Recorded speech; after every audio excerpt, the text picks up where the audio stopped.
Volume 5, page 40 to 41, when you are understanding that the Edomites were forced by the Nabateans into Judea, they were forced to appear as Jews, meaning circumcision and obedience to the laws. They literally tell you that the Edomites are the Talmudists. The Talmudists are not Israelites, okay? They are Eastern mysticism worshipers, so they worship demons. So to understand Josephus and who he's running with, the Sanhedrin, who are also Talmudists before the Talmud was written down, they operated in the Mishnah, the oral tradition, okay, oral laws. They call it their Torah. So this guy who is running along with these people, let's go back where we were.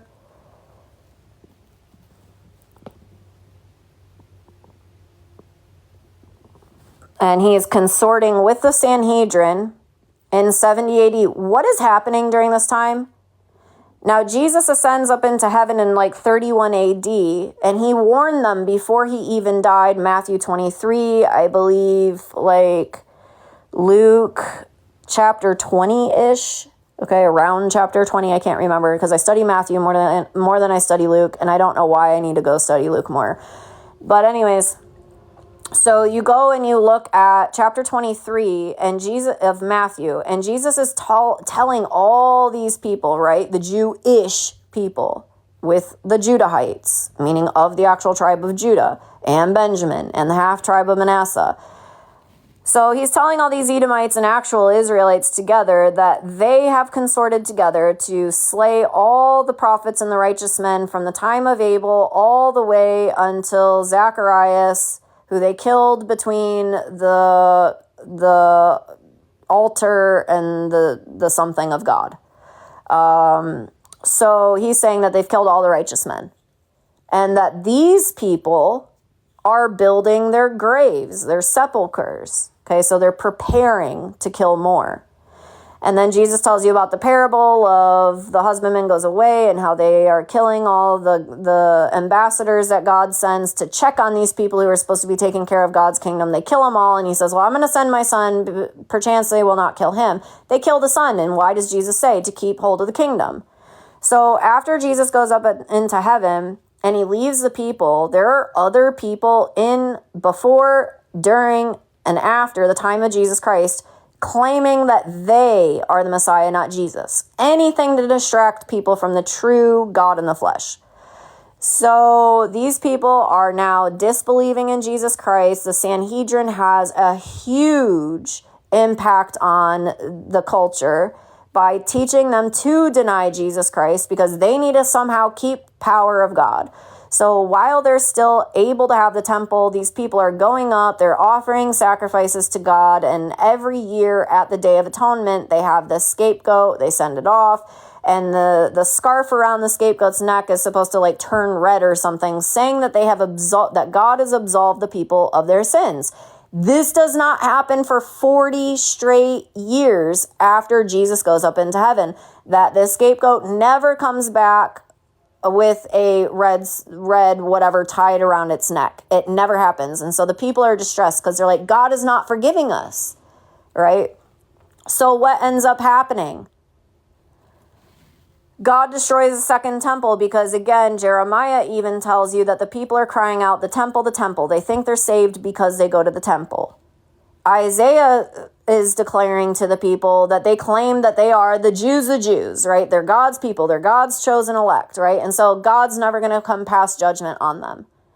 So 40 years later, after Jesus Christ, symbolizing the 40 years in the wilderness, that the people who have rejected God will die in the wilderness and will not receive the promised land. This is also what happens in 70 AD. All these people who do not follow the true Christ, they end up dying. They get besieged by Rome. They lose the fight. They all end up like hurting each other. They are sick with all types of diseases. Rome has busted all of their fountains of water, even their underground fountains, destroyed access to water, destroyed access to food. They're eating each other. They're eating their children. It's just grossness going on in Jerusalem because he is punishing these people.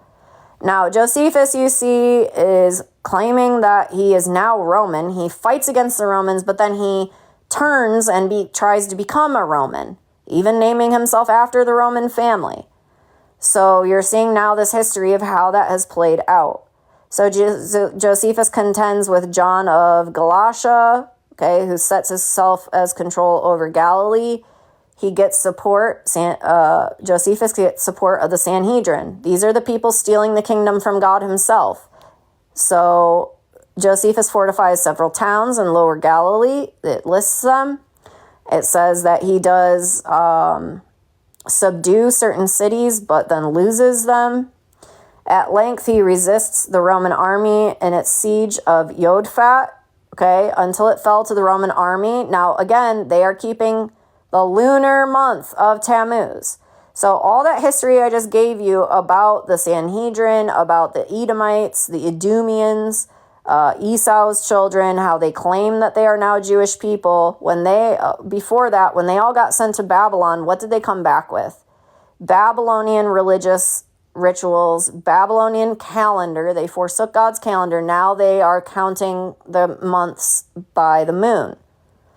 So they changed the definition of Kadesh or Kodesh. It doesn't matter the vowel. Both of them mean new month. But later on, when they come back from Babylon, the people changed the definition of Kadesh and Kodesh into lunar month by the sight of the new moon or the crescent moon. And notice their month. What is the name called? The lunar month of what? Tammuz. Isn't he like a demon-possessed king of Babylon who they worship as God? Yes. So what does it have to do with the Hebrew people? Why are they keeping this insanity? Now, they say that this is in the 13th year of Nero's reign. Now, after the Jewish garrison of Yodfat had fell under siege, the Romans invaded, killing thousands. The survivors committed suicide. According to Josephus, he was trapped in the cave with 40 of his companions in July of 67 AD. The Roman, commanded by Flavius Vespasian and his son Titus, both subsequently Roman emperors, had asked the group to surrender, but they refused. Now, according to Josephus's account, he suggested a method of collective suicide. So they're going to send themselves to hell just so they don't come under. Do you see how Josephus is absolutely rebellious against his oppressors? Now, we've already seen this when we read from Isaiah to Jeremiah. Jeremiah even lets you know that the king of Babylon, the king of the Chaldeans, says God himself came to this heathen king and said, you need to go and subdue my people. And if they will not be subjected unto you and go into exile into your country, you will kill them. If they flee to Egypt, you will kill Egypt. Okay? So they always have this issue with wanting or with allowing God to punish them. You see it today. God has exiled all of his people, destroyed the people who would not listen to him, and they went into this final expulsion. And look what they did today. They are ethnically doing something to another group of people so that they can take over the land again without God's permission, disobeying God's expulsion. And how are they getting it? By the blood of other people. So do you see how these people are rebellious? And who is doing it? The Edomite fake Jews. It's not the real Jews. It is the overpassed brother. Okay? I don't care if you call him Ishmael or Esau or whatever that you want to call him. It is the brother who has rejected, or the brother of the bondman, or born of the bondwoman. It is the one that is not accepted by God, who is trying to take over God's stuff. And I say this again, like this sounds so hateful, but I want you to really contemplate this. If Satan disguises himself as God, he desires to be God and pretends to be God. Okay? Even to seat himself on the throne in the temple of God. Then what are his children who follow Satan? They pretend to be God's chosen people. Okay? So they're not God's chosen people. They are Satanists. They follow Satan, who pretends also to be God. So God's true people are still living in dispersion today. They do not operate off of a solely lunar calendar. They operate not anything to do with the moon at all. Okay? That's called a lunatic, when you worship the moon and you see signs only by the moon. Now, after the Jewish garrison had fallen, according to Josephus, he's trapped in this cave. He suggests a method of collective suicide, so they drew lots and killed each other one by one, and Josephus happened to be one of the 2 men that were left who had surrendered. Oh, he didn't want to give his life. And this is so reminiscent of Sdbh Levi. Do you guys know who Sdbh Levi is? You can say it Sdbh Levi or Levi. It does not matter. It's the same man. So Sdbh Levi, and they call his followers the Sabbateans, okay? Or today, Sabbatean Frankists, because Jacob Frank came after also. So Sdbh Levi, he was called a Mashiach of these Edomite Jews. And he turned them to even worse than the Talmud. He converted the people from the Talmud into straight Kabbalism. And they worshipped him as a Messiah. And so he supposedly denounces this as he's a Messiah. But then there are other claims and historical writings that say, no, he did go out to profess that he is actually the Messiah or a Messiah, because the Jews like many Messiahs. They'll take as many as they can get to get what they want. So this Sdbh Levi, he does the same thing. He goes around telling everybody he's the king of the Jews, he's the Messiah. And so he comes to this place where he gets caught, he gets forced to convert, okay? So he falsely converts into Islam, and most of his people fall away after this. They're like, how dare you go and save your skin by converting to this other religion? And so the others who do not abandon him, they also falsely, they're called conversos, they falsely convert to Islam as well, okay? And so you will see this connection through history of this false Jewish religion and Islam actually being very similar. You see the black cube on their head, and you see that of the Jews, and you see that the Muslims walk counterclockwise against the tide, right? Against time, around a black rock. So around a black cube. So you see how their worships are very similar. Now it says he gives up, okay? He surrenders to these Roman forces. He becomes a prisoner, and then Vespasian releases him in 69 AD. Then he becomes Vespasian's advisor, and subsequently his son Titus as well. Now, according to this account, he acted as a negotiator with the defenders during the siege of Jerusalem, in which time his parents were held hostages by Simon bar Giora, or Simon son of Giora. While being confined at Jodaphat, or Jotapata, I don't know, Josephus claimed that he was having an experience of a divine revelation that later led to his speech predicting that Vespasian would become emperor. Well, he helped him to do this. Now, after the prediction had come true, he was released by Vespasian, who considered his gift of prophecy to be divine. Because remember, up above, it says that Josephus helped Vespasian by helping Vespasian win the war. So then subsequently his son Titus, he becomes advisor to Vespasian and to Titus, helping them to win against the Jews. But he's a Jew. Why would he do that to his own people? Make that make sense. He who seeks to keep his life will lose it, right? He's gonna probably go to hell. I hope that's not the case. I hope he believed in Jesus. I hope he repented of his sin, but we never know. Now, Josephus wrote that his revelation had taught him 3 things: that God, the creator of the Jewish people, had decided to punish them. Well, he helped to let his people die.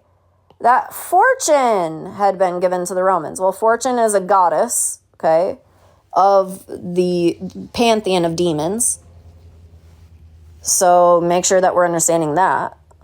So fortune or luck or chance, which is not a biblical understanding, and that chance had been given to the Romans, and that God had chosen him, Josephus, to announce the things that are to come. To many Jews, such claims are simply self-serving.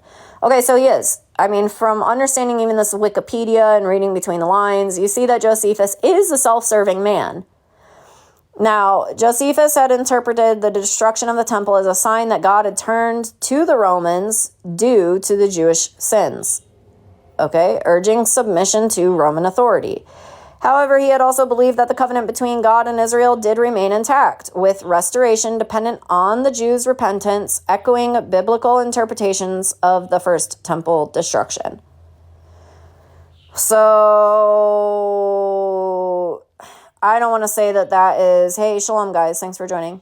I don't even want to say that is even truthful. He may be onto something, but that's not the truth. Jesus himself testifies in the scriptures, in more than one book, that 70 AD, the oppression and enslavement and the unaliving of the Jewish people happens because they rejected their salvation.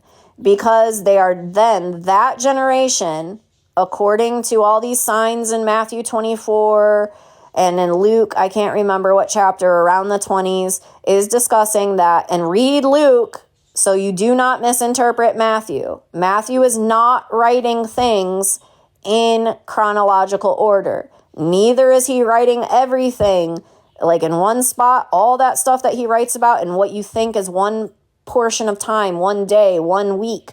It's not even coherent. He's mixing all these things together. Read the book of Luke if you want a true understanding of Jesus' sayings in the order that they were spoken, to the people that they were spoken to, and about why or what he was speaking to them for. So reading the book of Luke, you will understand that Jesus blames that generation who is alive, who sees him, for putting him to the cross and killing all the prophets and the righteous men, and they themselves will be held accountable after the 40 years of, hey, let's work this out between me and you, after Jesus goes to heaven, and they still reject it. They turn away from God, they turn away from his law, they turn away from the true religion, they turn away from Christ utterly, they reject their salvation, they keep hold of God's kingdom, making works and prayers their salvation instead, and sacrifices still at the time because they had the temple. And so God destroys the temple. He lets them be besieged by Rome, and many great people die because they've rejected their God and put him to the cross. Okay, so that's a severe punishment, unlike any punishment that has ever happened in Jerusalem. That's what Jesus says. Okay, we're not talking about the whole world. We're not talking about the wrath of God. We are talking about the people who walked amongst Jesus Christ, told other people to deny him, turned away from their God, and picked up Satanism instead. And so God punishes them for tricking people and leading them to the pits of hell. Great punishment. So Josephus is not really understanding what's happening. Okay, he pretends that he does, but he doesn't really understand. Now, in 71 AD, he had went to Rome as the part of the entourage of Titus. And then he became a Roman citizen and a client of the ruling Flavian dynasty. Well, he doesn't just become a client, he belongs to that family now. In addition to Roman citizenship, he was granted accommodations in the conquered Judea and a pension. Okay, so he gets a living place in Judea, which is now owned by Rome, and he gets paid by Rome for being Titus's best friend. Now, while in Rome under the Flavian patronage, Josephus wrote all of his known works. Although he only ever calls himself Josephus in his writings, later historians refer to him as Flavius Josephus, confirming that he did adopt the name Flavius from his patrons, okay, so people who pay him, as was the custom amongst freed men. Now, Vespasian had arranged for Josephus to marry a captured Jewish woman. Doesn't mean that she's actually of Judah, whom he had later divorced. Divorce is not allowed. Around 71, Josephus married an Alexandrian Jewish woman.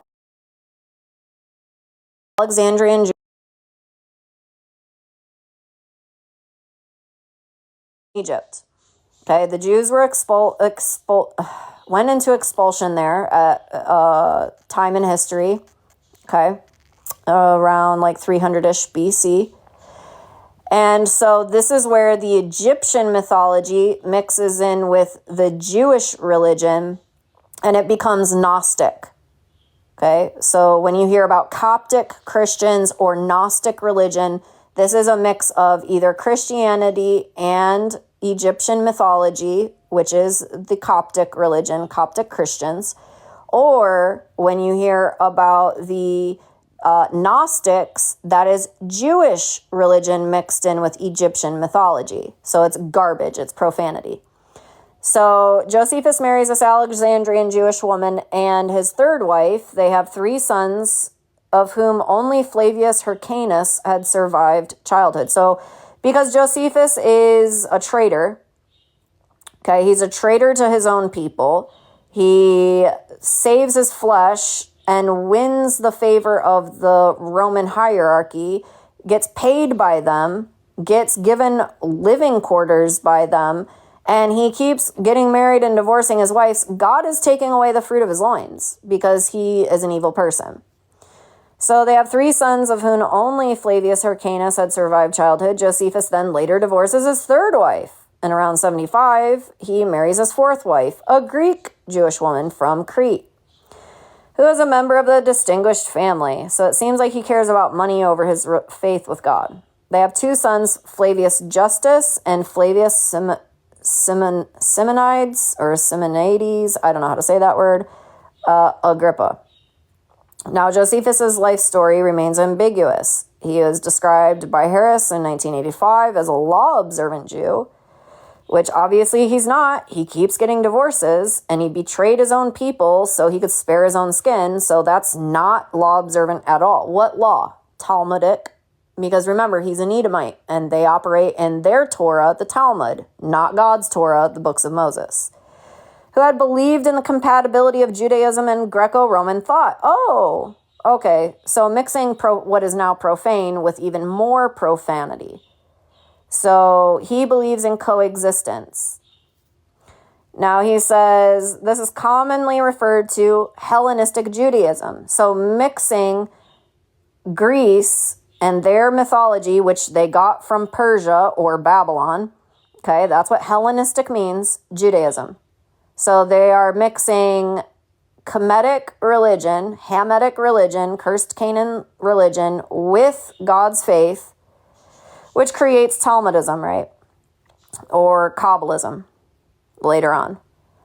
Now, there is also Hellenistic Christianity, and that's what we see as the majority of Christendom today. They believe in this Greco-Roman thought according to what they believe in God. Hence your Trinity. Hence Jesus is a demigod or just a man.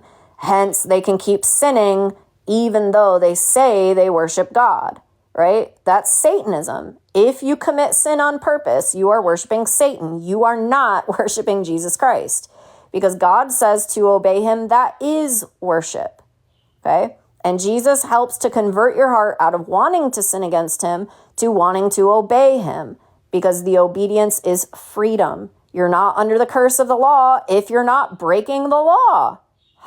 That's why we receive the Holy Spirit, but Christians don't want to hear that. They operate in a Hellenistic or defiled Christianity, just like the Jews before them were operating in this Hellenistic Judaism. Okay, so Josephon, the Hebrew version of Josephus, contains changes. His critics were never satisfied as to why he had failed to commit suicide in Galilee after his capture and then accepted the patronage of the Romans. So again, we see that this man is not who he pretends to be. Now, the works of Josephus provide information about the First Jewish-Roman War, and they also represent literary source material for understanding the context of the Dead Sea Scrolls and then the late Temple Judaism. Now, again, late Temple means after they reject Jesus Christ and turn to their Mishnah, right? What is, like, Mishigas. So I want to go look at this word real quick. You'll have to forgive me.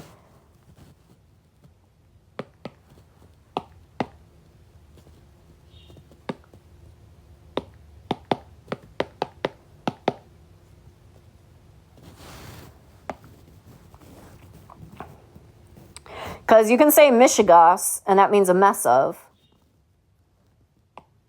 Let's see what the Oxford says. I usually use online etymology dictionary. Mish means it's obsolete. Oh, they deleted it in the 1880s. Oh, that's shocking. That's right when we were receiving Freud and Darwin, all these Kabbalists, these Jewish conversos who started erasing and changing all of our history and philosophy. Cool.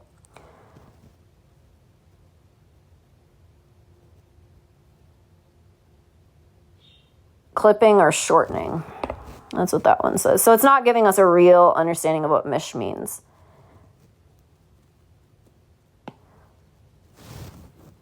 Imitative reduplicating of mash. Anglo-French model-y, a word of unknown origin. Spec, cognitive German word mote.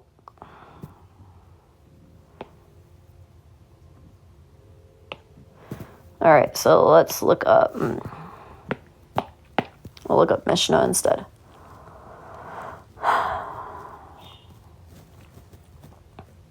Study by repetition. Okay, but there's also, let's see.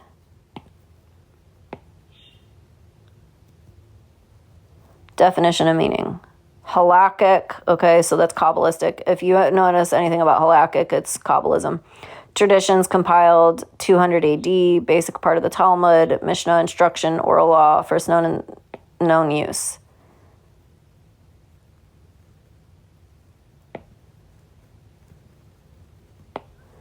Now, don't ever use that website, kabad.org. They are the Kabbalist Satanists, and they lie to us about everything. All right.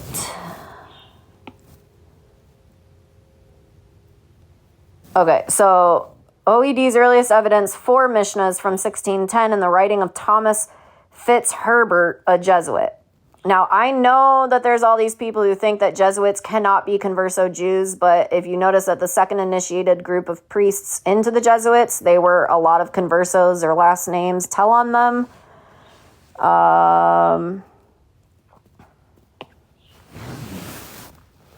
Again, they delete things off the internet or say that it's not accessible anymore. They can't find it.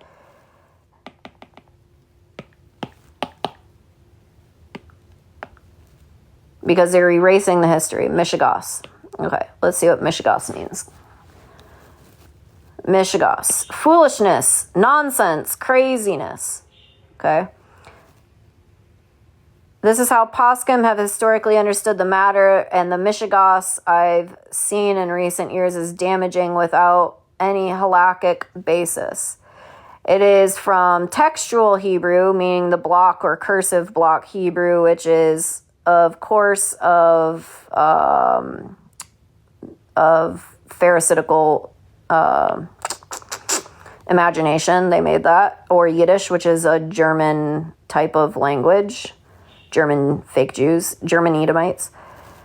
Who uses this? The Jews of diverse religious backgrounds and organizations and involvement, non-Jews, words that have spread outside of the Jewish networks. All right. Mishigas. Okay, so it's spelled in different ways. So I'm trying to find mish, but it won't tell me. Shocker.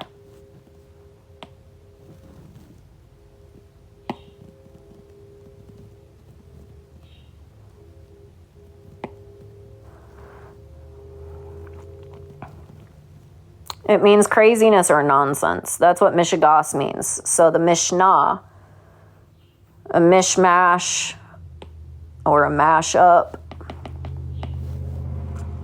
Let's see what mishmash means.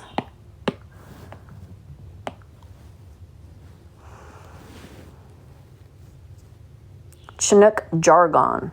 That was a mishmash of native Chinook and Nootka, French and English words. It once was the lingua France miscellany, mixture of a variety of various kinds. So we have mishmash, which means a mixture of various kinds. And then we have mishigas, which means craziness and foolishness.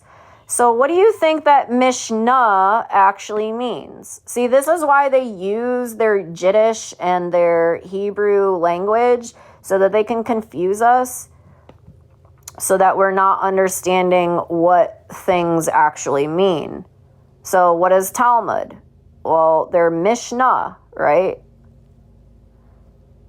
Let's look up MASH.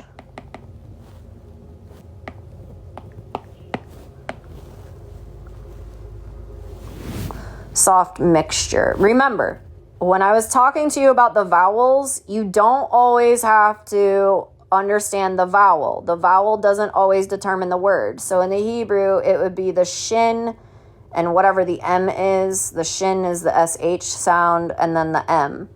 So it doesn't matter if it's mosh, mish, mush, mush. It doesn't matter. Mesh, it doesn't matter what the vowel is. Soft mixture, mass of ingredients beaten or stirred together. Okay.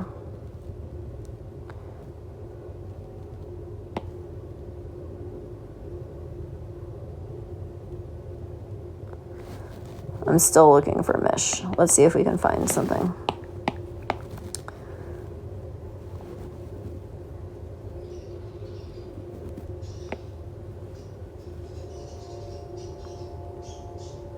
Let's look at Wiktionary. And then we'll go to the etymology online. Slang for a mission or task. Missionary. Albanian. Messa.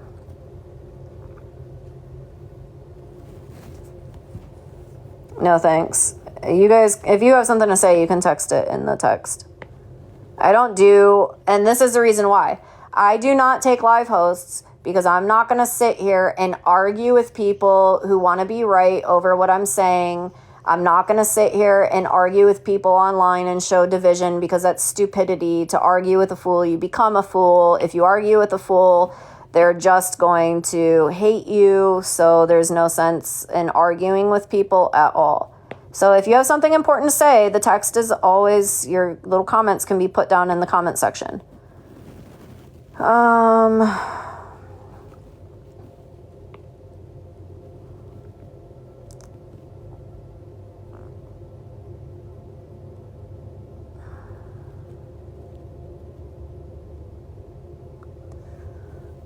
Meaning, believe me, the same here. Believe me, take my word for it. But then you look at mishigas, and it means craziness, foolishness. Mishmash, it means a mix-up, a mixing of all things. And then when you start understanding like the Talmud and the Kabbalah, you do understand that they leave the Talmud open for interpretation. It never has a definitive explanative of anything, any word, any teaching, any law. It's always open-ended because of the fact that when I showed you, just like how Josephus does, when it tells you that he is born as a Edomite in Judea, then he betrays his people and switches over to the Roman side to save his skin and becomes their advisors and receives a bunch of money from them and living quarters in Judea to be lifted up. He's only marrying wealthy women. You notice that they are integrating into society to better themselves according to the kingdom of Satan. And then through that infiltration into societies throughout the ages, or when they get kicked out of a country, they go to another country and then they infiltrate them and falsely convert conversos. They pick up the religions, right? They pick up all these variety of religions or cultural traditions, and they add it into their Kabbalistic lifestyle teachings and into the Talmud as well. So that's why they leave these things open-ended. This Ouroboros, which it's a snake eating its own tail, it never ends. It's infinite, eating its own tail. So that's kind of like the reason why they do these things. But anyways, it's not going to give me an actual translation of Mish. So let's see.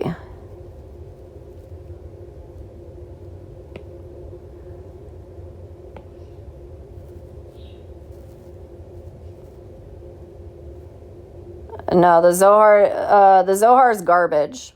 So the Zohar doesn't get written until centuries later after Jesus Christ. It's written by Kabbalists. It talks about this Mashiach who, like, comes to earth and then he gets hidden away in some bird's nest because apparently he's a coward and he can't just stay here and fight a war for his own people. He has to keep coming back and forth between this hidey hole and here, and we don't do the Zohar. I'm not teaching the people about that. It's garbage. It's worse than the Talmud. It's just... The Zohar comes from when the utter Satanists, the Kabbalists, enter into the group of the Talmudists, who are like the people mixing the holy and the profane. So they're like the lukewarms, right? They've mixed what is God's with Satan's. So there is some light that is, and I mean like goodness of God, that is still mixed in with all their garbage. But then when you get to the understanding of like your name, Shekinah glory, what's that from? Talmudism, right? Talmudism. I have read it. It's garbage. It's just nonsense. It shows that their Messiah is a coward. It shows he is not powerful. It shows that God is not on his side because he has to keep going and hiding away from the terror and the people and the things that are out to get him. He's a coward. He's a coward. So it doesn't really... Jesus is not the Shekinah glory. Absolutely not. Absolutely not. And you know this. Don't deceive the people here. Because if you actually know what you're talking about, God divides himself when he says, let there be light. And that light is his Shekinah glory. It is the female side of himself that he unwillingly, against her, she doesn't want to, forces her into exile, into this earth. So God is so unpowerful, he has to divide himself from his heavenly kingdom and send a portion of himself, a female version of himself, which God is male. So God apparently, to your understanding, is androgyne, right? Male and female. Because the Shekinah glory is not Jesus Christ at all.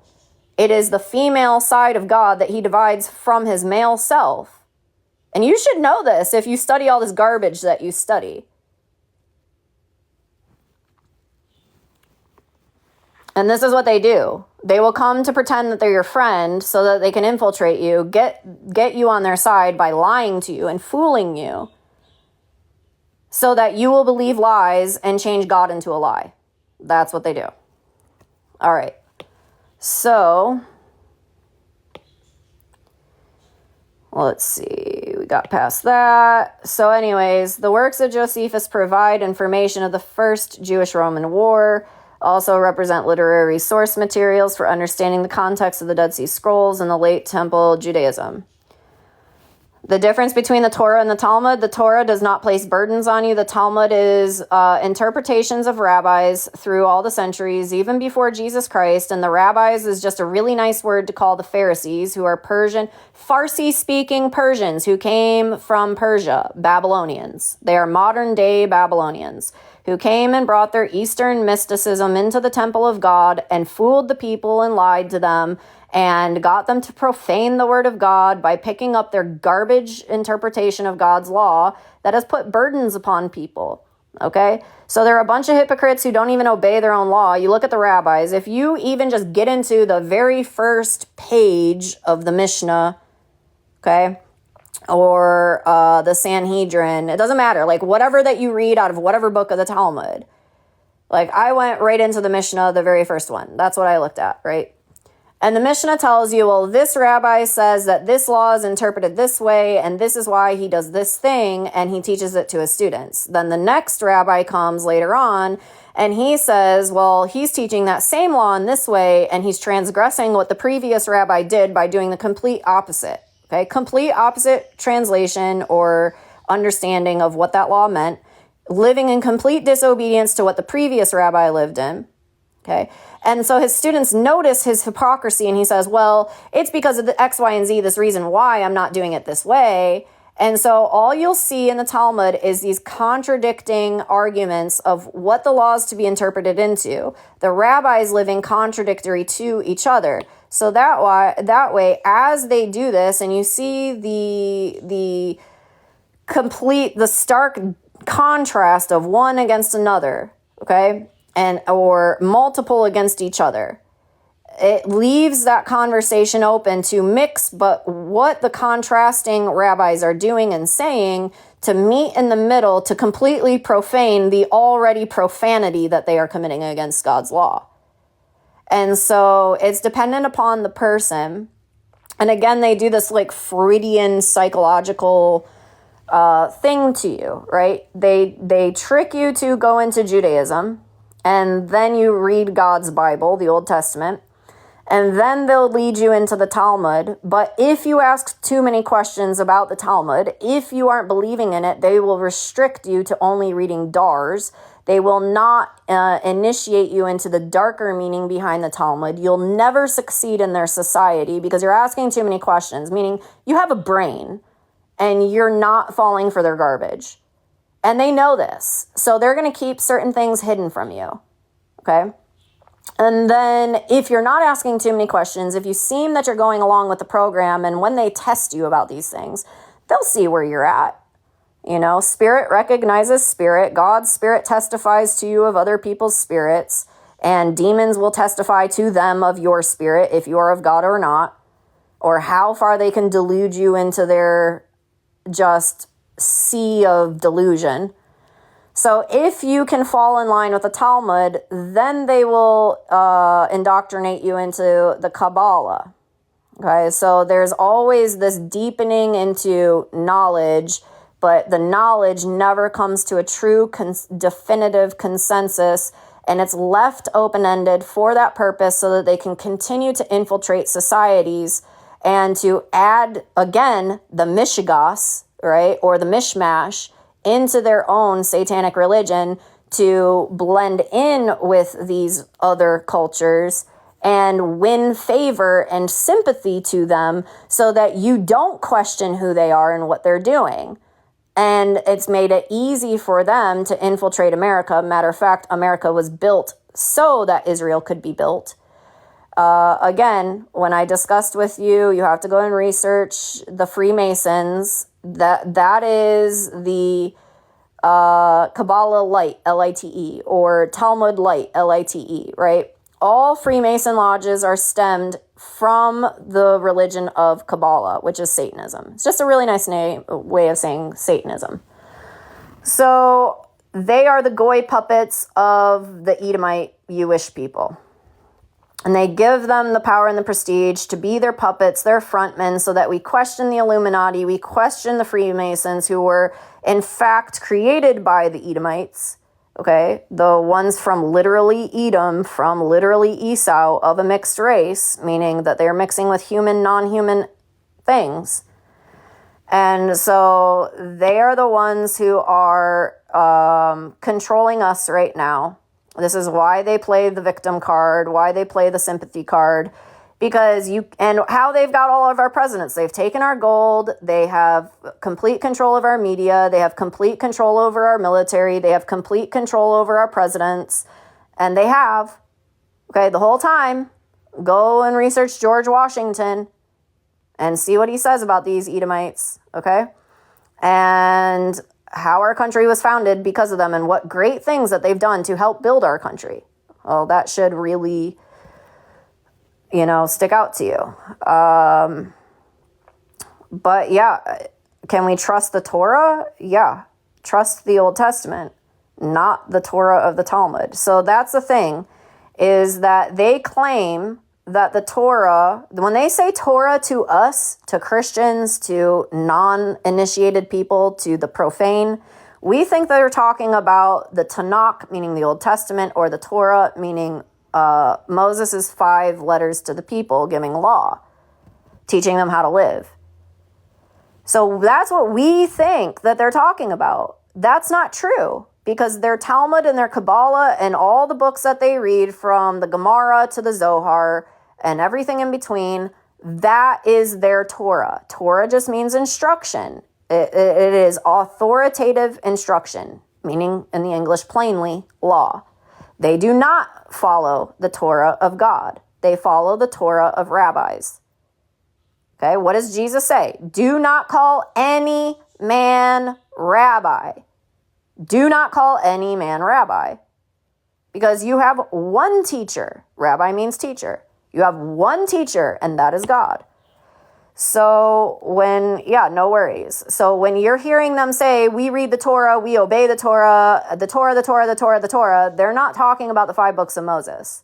They are talking about the burdens that Jesus said that they have added to the law, that they are forcing people to obey, which is, and I want to tell you how bad it's gotten since it went from the law of God mixing with the profanity of the other nations now into utter Satanism, okay, is that they say, if you understand Sabbatean Frankists, okay, if you understand Chabad Lubavitch, or the Kabbatists, or the Hasidic, or the ultra-Orthodox, anybody who says that they read the Torah, okay, who dresses in a certain way, and refrains from integrating into society, or falsely converts and infiltrates our religions and our societies, pretending to be us, but betray us and take from us, these people say you have to sin to bring in your salvation. You have to sin, do every abomination under the sun to bring the Messiah to come. You have to sin so that you can be saved. That's what they teach. Not even joking. So don't listen to anybody. If they come to you with some kind of garbage about the Torah, about the Shekinah, about the Zohar, about any books in the Talmud, learn the names of the books of the Talmud. If they are quoting from any of these things, run for your life. Run for your life, because they are trying to fool you out of your salvation. All right, so anyways, back to Josephus. The works of Josephus provide information about the First Jewish-Roman War. They also represent literary source material for understanding the context of the Dead Sea Scrolls, and then the late Temple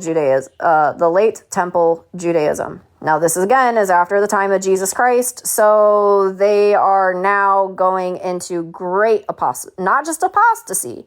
The greatest apostasy that they have ever entered into was rejecting Jesus, their Mashiach, their God in the flesh. Okay? So this is what Josephus is giving us the understanding of. And he better tell the truth, or I'm going to be super disappointed, but I have a feeling I'm going to be disappointed anyway. So Josephus scholarship has traditionally identified him as a Pharisee. He is a Pharisee.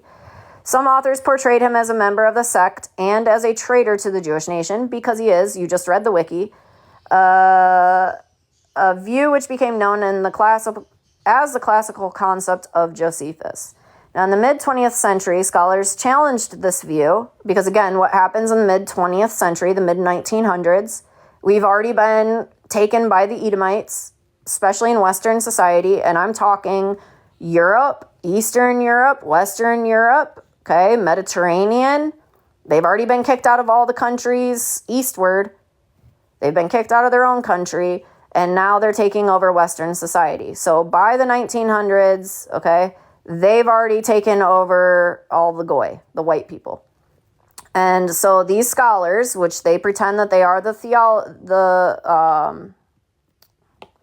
they pretend that they are the theologians, okay? This is where we get Freud, he is an Edomite.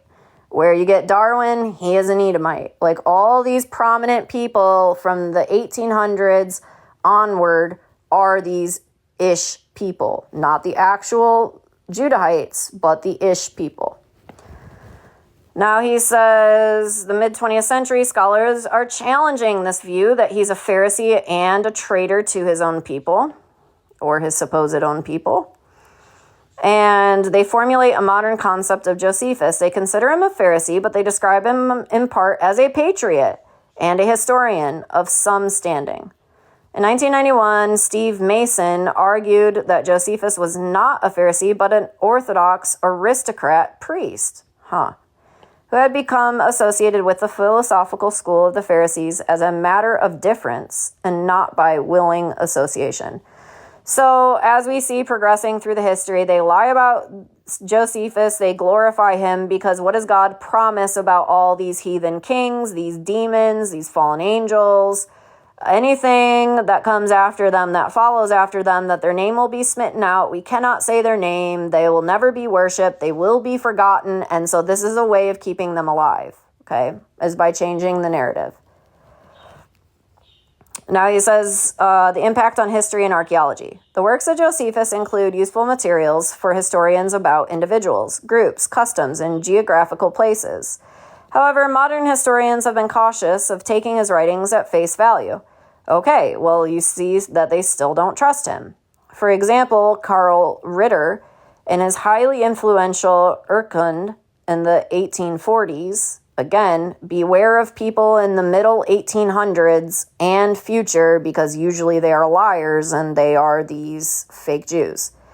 He wrote in a review of authorities of the ancient geography in the region. Outside of the scriptures, Josephus holds the first and only place among the native authors of Judea, meaning that they were born in Judea. It doesn't mean they are Judean. For Philo of Alexandria, the later Talmud, and other authorities, they are of little service in understanding the geography of the country. Yeah, because they're not from that country. Okay? Now, Josephus is, however, to be used with great care, meaning be cautious. As a Jewish scholar, as an officer of Galilee, a military man, and a person of great experience in everything belonging to his own nation, remember, Edomites, not Israelites, he attained to that remarkable familiarity with the country and everything in every part, which his antiquarian researches so abundantly evince. But he was controlled by political motives. Yeah, of course he was. His great purpose was to bring to his people the despised Jewish race. Okay, again, we're not talking about Judahites. We're talking about Edomites mixing with Judahites, into honor with Greeks and Romans. So what is his great purpose? To bring his people to become seen as honorable to these white people. Okay? And that's what they were. I'm sorry. I don't care what you say that they are. If you study genetics, you need to really study genetics to see what people looked like. They dig up dead bodies that have been dead for, thousands of years, and they do genetic testings on the material, and they find what these people look like. So what you see in the pictures and what they painted, what you see in their tile work, what you see in any of their artwork, that is literally what they looked like, okay? Let's stop color washing people if they're not of color. Of this purpose underlay every sentence and filled his history and distortions and exaggerations, okay? What does he say? This purpose underlay, so underneath what he's saying, of every sentence, he filled his history with distortions and exaggerations. Now, Josephus mentions that in his day there was 240 towns and villages scattered across Upper and Lower Galilee, some of which he does name. Now, Josephus's works are the primary source of the chain of Jewish high priests during the Second Temple period. Okay, what's Second Temple?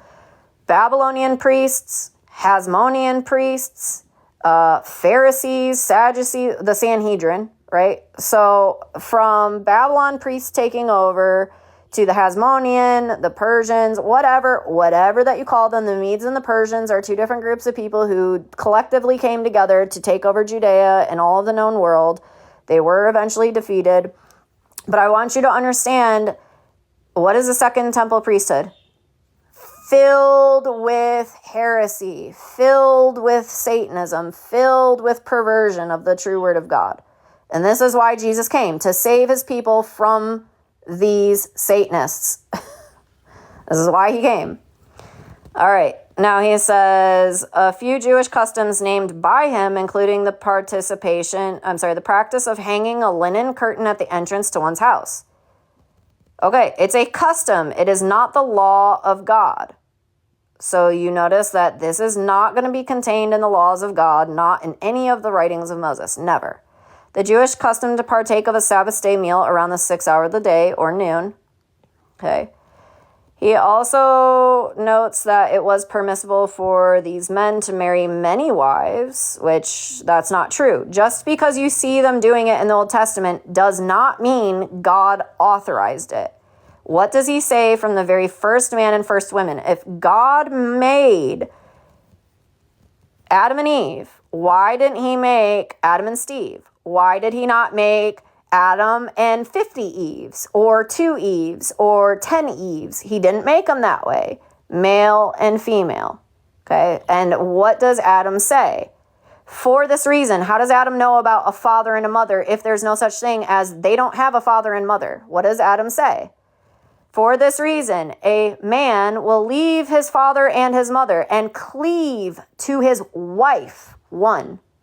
Okay, just because you see this happening, being practiced by the patriarchs or the prophets or any of the people in the Old Testament does not mean God gave you license to do these things.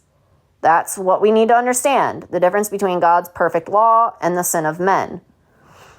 God doesn't just strike people down at every whim, because if he would do that, according to every sin that we did, everybody would be dead. There would not be 2025 AD, right?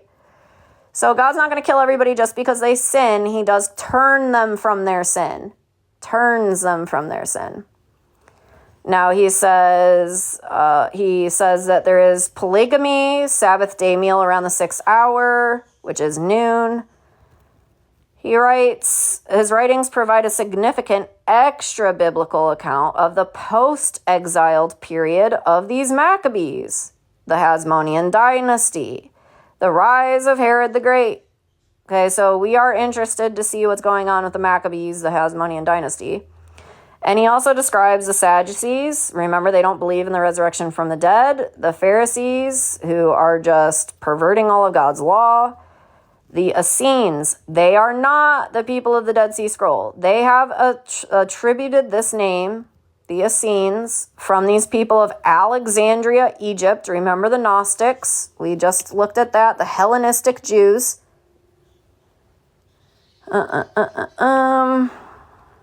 Hellenistic Judaism. These are Egyptian Jews who have mixed the profane with the holy.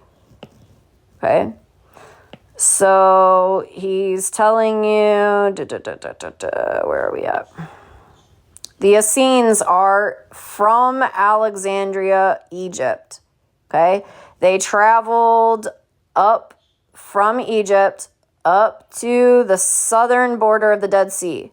That's the only place that they can archaeologically find any evidence of these Essenes and their Gnostic writings. Now, if this is the bottom of the Dead Sea, up here is the top of the Dead Sea, where is the actual Dead Sea Scrolls people live? And from their own testimony, they are of the children of Zadok, who is a family of the Levitical tribe, also other Levites, plus any converts who convert, who live in the society alongside of all these priests. So they started their own little area trying to get away from the Sanhedrin, trying to get away from the Hasmonean priests, trying to get away from the Babylonian priests, and still not living alongside the Gentiles. Now, I did post, or I can repost if it's still up. I think that they took it down off one page, but I'll see if I can find it. I did post because, we read some of the Dead Sea Scroll stuff. We looked at some of the things. It does confirm that there's 2 Esdras, which we do find in the King James and Geneva Bible and the Apocrypha. So they do have portions of 2 Esdras in their writings. They have all of the Old Testament, almost all of the Old Testament writings that are in our Old Testament. They have the Book of Jubilees, almost as many copies of Jubilees as there is of the Book of Isaiah. So this book's super important to these people. But there are things that I do need to research in more, because this video says that this guy researched the Dead Sea Scrolls and he found that they are only written on skin, not papyri. So it would say that they come from a later people, probably AD, after Christ, because that would be the only material accessible to them since they're no longer in league with Egypt anymore. That's where papyri comes from. That the letter style that they write with is Hebrew block letter. I've heard contradiction that it's written in Aramaic. some Proto-Hebrew, Hebrew that it's like Middle Hebrew that we just don't understand anymore. But I have to go and look at these because I do see that the stuff that they do show us, like on TV shows or on the internet, it is the modern block Hebrew. Okay, but I have to go and study, like, what is the material that they write on? Because this guy says, well, if the Pharisees are tricking us, right, which they always do, okay, these Edomians are always tricking us, they're always fooling us, why was it right after or before the same time period as them founding the state of Israel in 1948? That's when they found the Dead Sea Scrolls. Exactly when they found them. So I don't know. I don't know the whole truth about the whole thing. When we were reading the Dead Sea Scrolls, you could see where they were trying to be good people, but you could definitely see the Pharisaical influence on these people, like Sabbath laws, super Pharisaical, super garbage, nothing that has to do with God's law at all. They were really obsessed with ritualistic washings, super obsessed with it, just like you see in the New Testament about the Pharisees. So these things kind of, they kind of make me a little wary if they are plants or not, right? And then the guy also brought up about the copper scroll. Right? Like, they've been studying this copper scroll because they want to find this particular treasure of the gold from the temple. They want to find all the temple loot, basically. Well, it's made out of copper, but the copper is not really heavily decayed at all. There's not a lot of oxidization. It's not really very green. They say, well, that's from the dry desert air. But you don't really know because the guy showed us, he says, this is a piece of copper that, I left outside and this is what it looks like. And it looks 100 times worse than the copper scroll of the Dead Sea Scrolls. And he also pointed something out. He says, they took great care to unroll these golden scrolls from an earlier different culture. And they took painstaking time to completely unroll these scrolls so that they could read them and understand. But what did they do with the copper scroll from the Dead Seas? They cut it into pieces. And then they laid it out flat. And then they tried to, do it that way by cutting it into a million tiny pieces. Why would you do that to something? He's like, they have the technology to not do that to the copper scroll. So why would you do that? And I'm like, I don't really know, So you always have to take everything that historians, archaeologists, everything that they give to you with a grain of salt, read between the lines, make sure that you are wading through the crap that they give to you. So I'm just saying, as much as I hope that these things are true, as much as I hope that their writings are truthful, you just never know. Okay, so he's pointing out all these coincidences of the language that it was written in didn't even exist during the time period that they said that they wrote these things. The material that they wrote it on was not being used during this time period that they say that these things were written down in. They're missing really important scriptures, stuff of our Old Testament that we know that they had, but they did not have them in the Dead Sea Scrolls. I don't know. So again, take everything with a grain of salt. I'll see if I can find it. I'll post it back up on my Facebook for you if you want. That's the story that we're told, that the Zadokites had taken the library with them to the Dead Sea. Okay, and do you know what that place was called before it was called Qumran? I have a 1980-something King James Bible, big Bible, right? And it's got a map. It has maps. It has index. And if you look at Bethabara, right, this place of Bethabara, house of Bara, and I don't know what Bara is in the Hebrew. Bar, I know, is son. So house of the son, I don't know. Maybe house of the daughter. What is Bar? Bat. Bat is female. Okay, so I don't know what Bethabara means. The only thing I understand is Beth means house, and then Bar means son, but I don't know what the last would mean. So house of the sun, I don't know. Loosely translated, could be something different.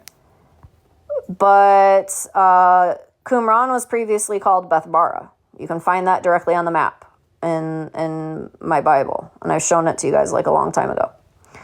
All right, so anyways, where were we at?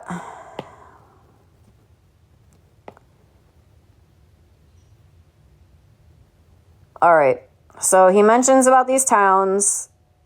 Josephus's works are the primary source of change for Jewish high priests during the Second Temple. So these are all reprobate priests. Even the Levitical priests are reprobates during this time period. Most of them are.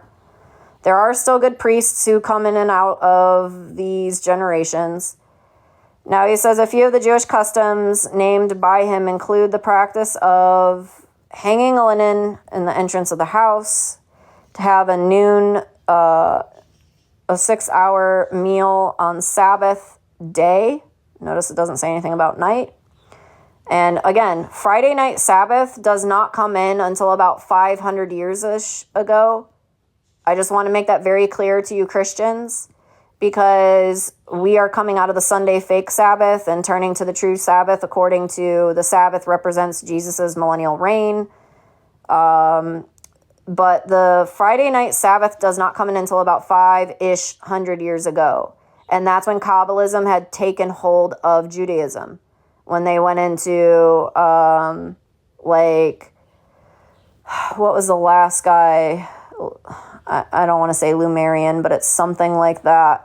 Lumerian Talmud. It's like one of the last translations of a Talmud. From some like super crazy weird guy.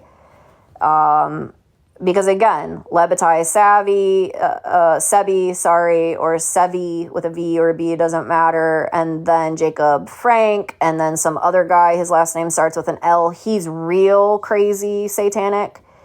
This was the evolution of these three men who completely corrupted Judaism and got these people to follow all this kind of like just crazy, disgusting crap that you hear about.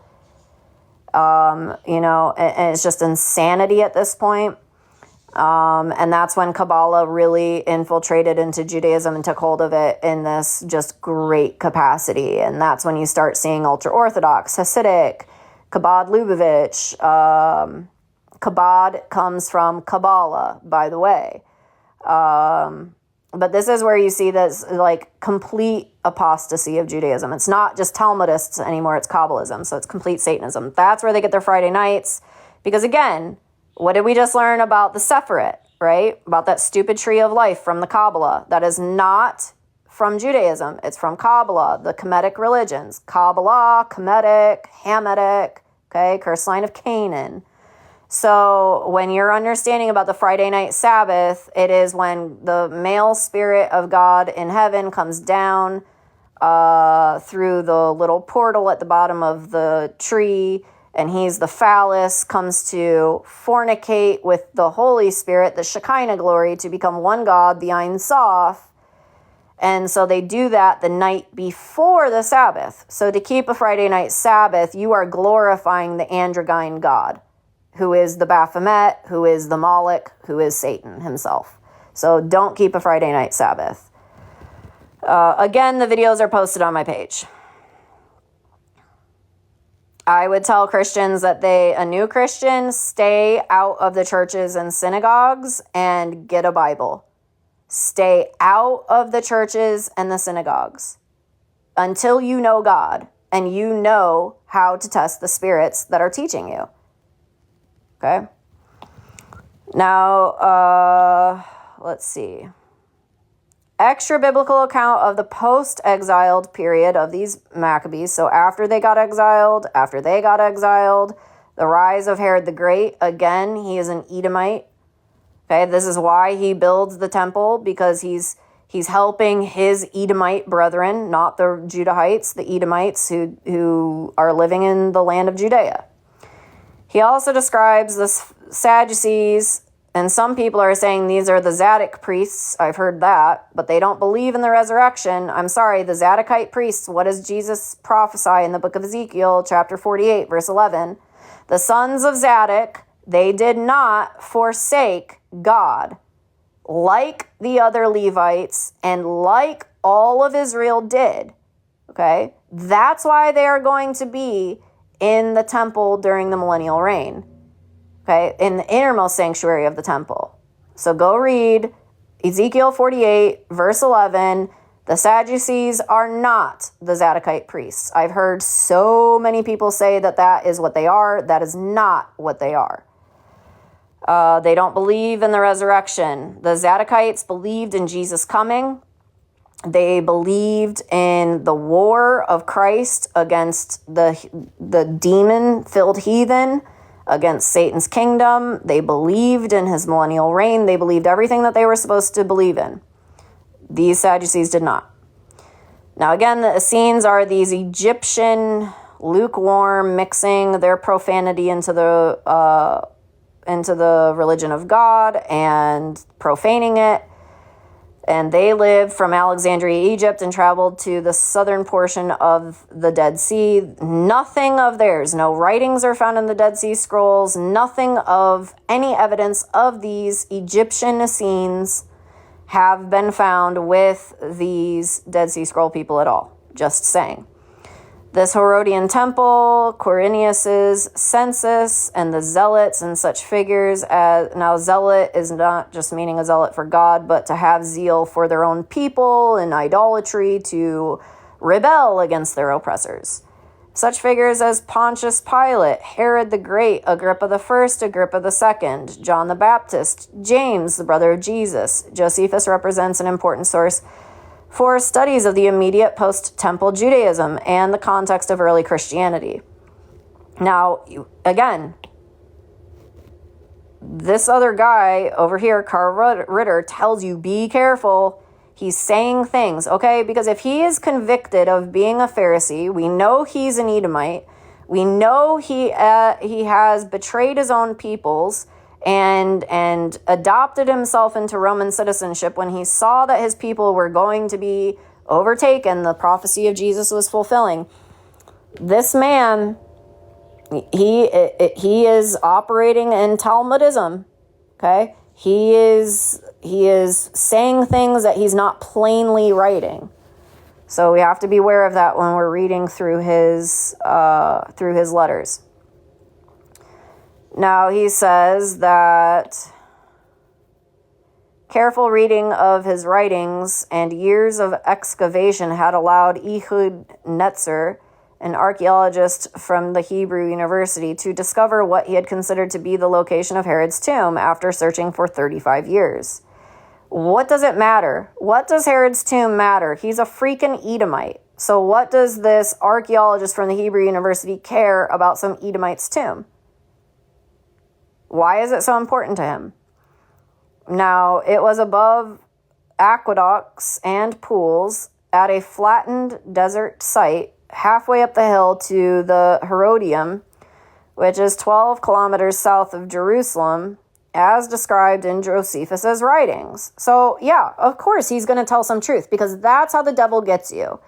They will say things between what they're saying, and they will tell you mostly truth with a little bit of lies, a little bit of inflation, a little bit of deception, so that you're like, oh, they're saying so much stuff I already know. So I'm going to believe in everything that they say, and then you're going to start, I don't know the words that I want to use. You're going to start involving yourself into what they believe in. You're going to start getting sidetracked off of God and the Word. So as much as we study these things, and for like 4 or 5 years, I've been on TikTok reading the Bible, exposing Satan's kingdom, trying to get you to understand Rome is the mask, okay? What did we just read? Now, while I'm on this tangent, what did we just read in this encyclopedia in volume 5 on page 40 to 41?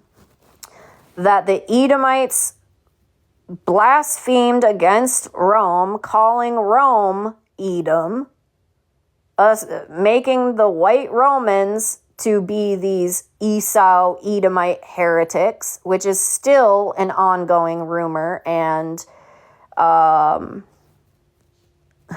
accusation to this day against white people.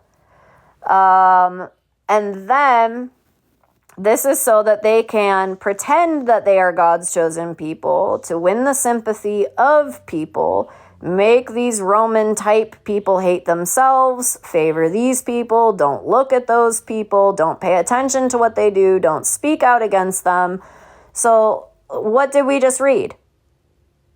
They make Rome, they make the white people the fall guy. They make them the devil when they are really the devil.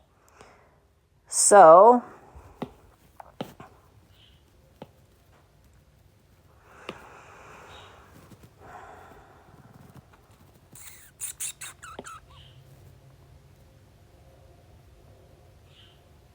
now in October 2013, archaeologist Joseph Patrick and Benjamin Arubis, pay attention to the names, okay? Pay attention to the origins of the names. They name themselves biblical names or Hebraic names so that I didn't even get a face or a picture or a name for this invite. Again, if you have anything, I don't do co-host. I don't do 2, 3, 4, 5 people, multi-guest. I don't do that on here.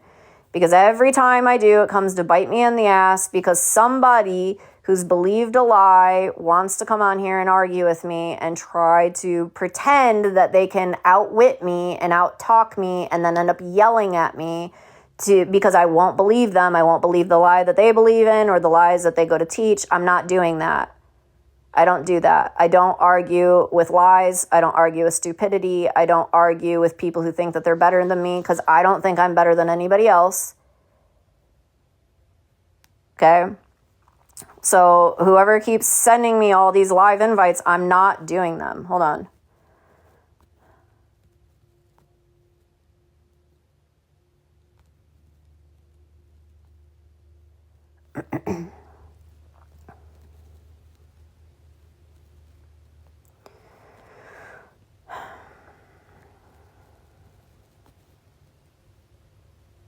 Okay, it's not going to let me do it while I'm on the live.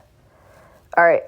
So no offense, but if you have anything that you want to add to this, you guys are more than welcome to text it right there in the chat. More than welcome at any time. I'll have conversation with you while you text it. I will, engage with you if you text information. I don't need somebody just to sit here and agree with me. If you have actual factual evidence besides religiosity, okay? If you have actual factual evidence to disprove the things that I'm going over with all these months and years of research, then go ahead. I'll engage with you, but I'm not going to sit here and have a verbal argument with people on TikTok. That's so worthless to engage with. All right, so he says 2013, the archaeologist Joseph Patrick and Benjamin Arubis. Again, notice it doesn't matter if it's a first name or a last name. Please notice the names that people use. I found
all right, let me look at. All right, we'll have to scroll down. Add new page. I got so many pages open.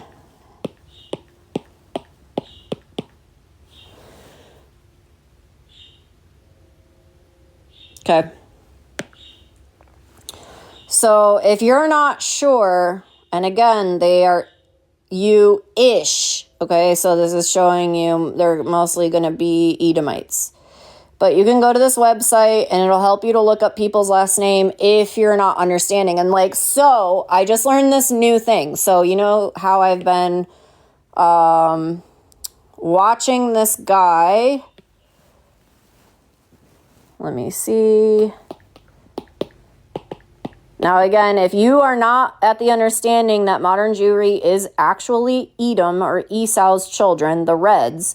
Now think about why they call the Russians the Reds. Or China, the Reds. What are they talking about? Communism. Well, who was there? Who supported the communistic takeover of Russia, the communistic takeover of China, and every other subsequent country? All right, well, here we go. I found that the majority of his lectures will be found by other people on BitChute. Old BitChute, by the way. Okay. So if you do not understand, one second. Now his videos have been re-uploaded by like lots of people, okay? The titles seem terrible, okay? But they are analytic lectures warning on these Edomite connections, okay? It's uploaded by lots of different people. All you have to do is search up hashtag or @ well, here we go, all one word. And you'll be able to find all of his lectures and how he has discovered. The last one that I found on Odyssey, 1D. Now here, I'll help all the people who aren't here for good causes.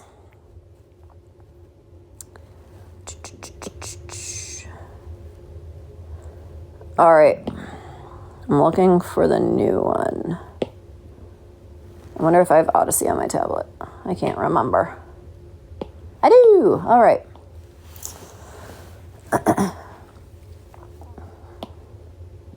Yeah, because what does the eagle represent? The phoenix. What does the phoenix represent? The philosopher's stone. What does the philosopher's stone represent? It represents what? It represents the becoming the androgyne god by you spiritually and physically enacting that yourself, right? To make yourself profane. But they call it enlightenment. They call it the apotheosis. But if you go and study this lecture, okay, and they keep deleting a bunch of his stuff. He's got Well, Here We Go on Odyssey, Well, Here We Go Documents channel. I don't understand how that thing works. But if you start with this lecture here, okay, it's 4 months ago. I think he's changed it a little bit because some of them are not what they were when I first started listening to it.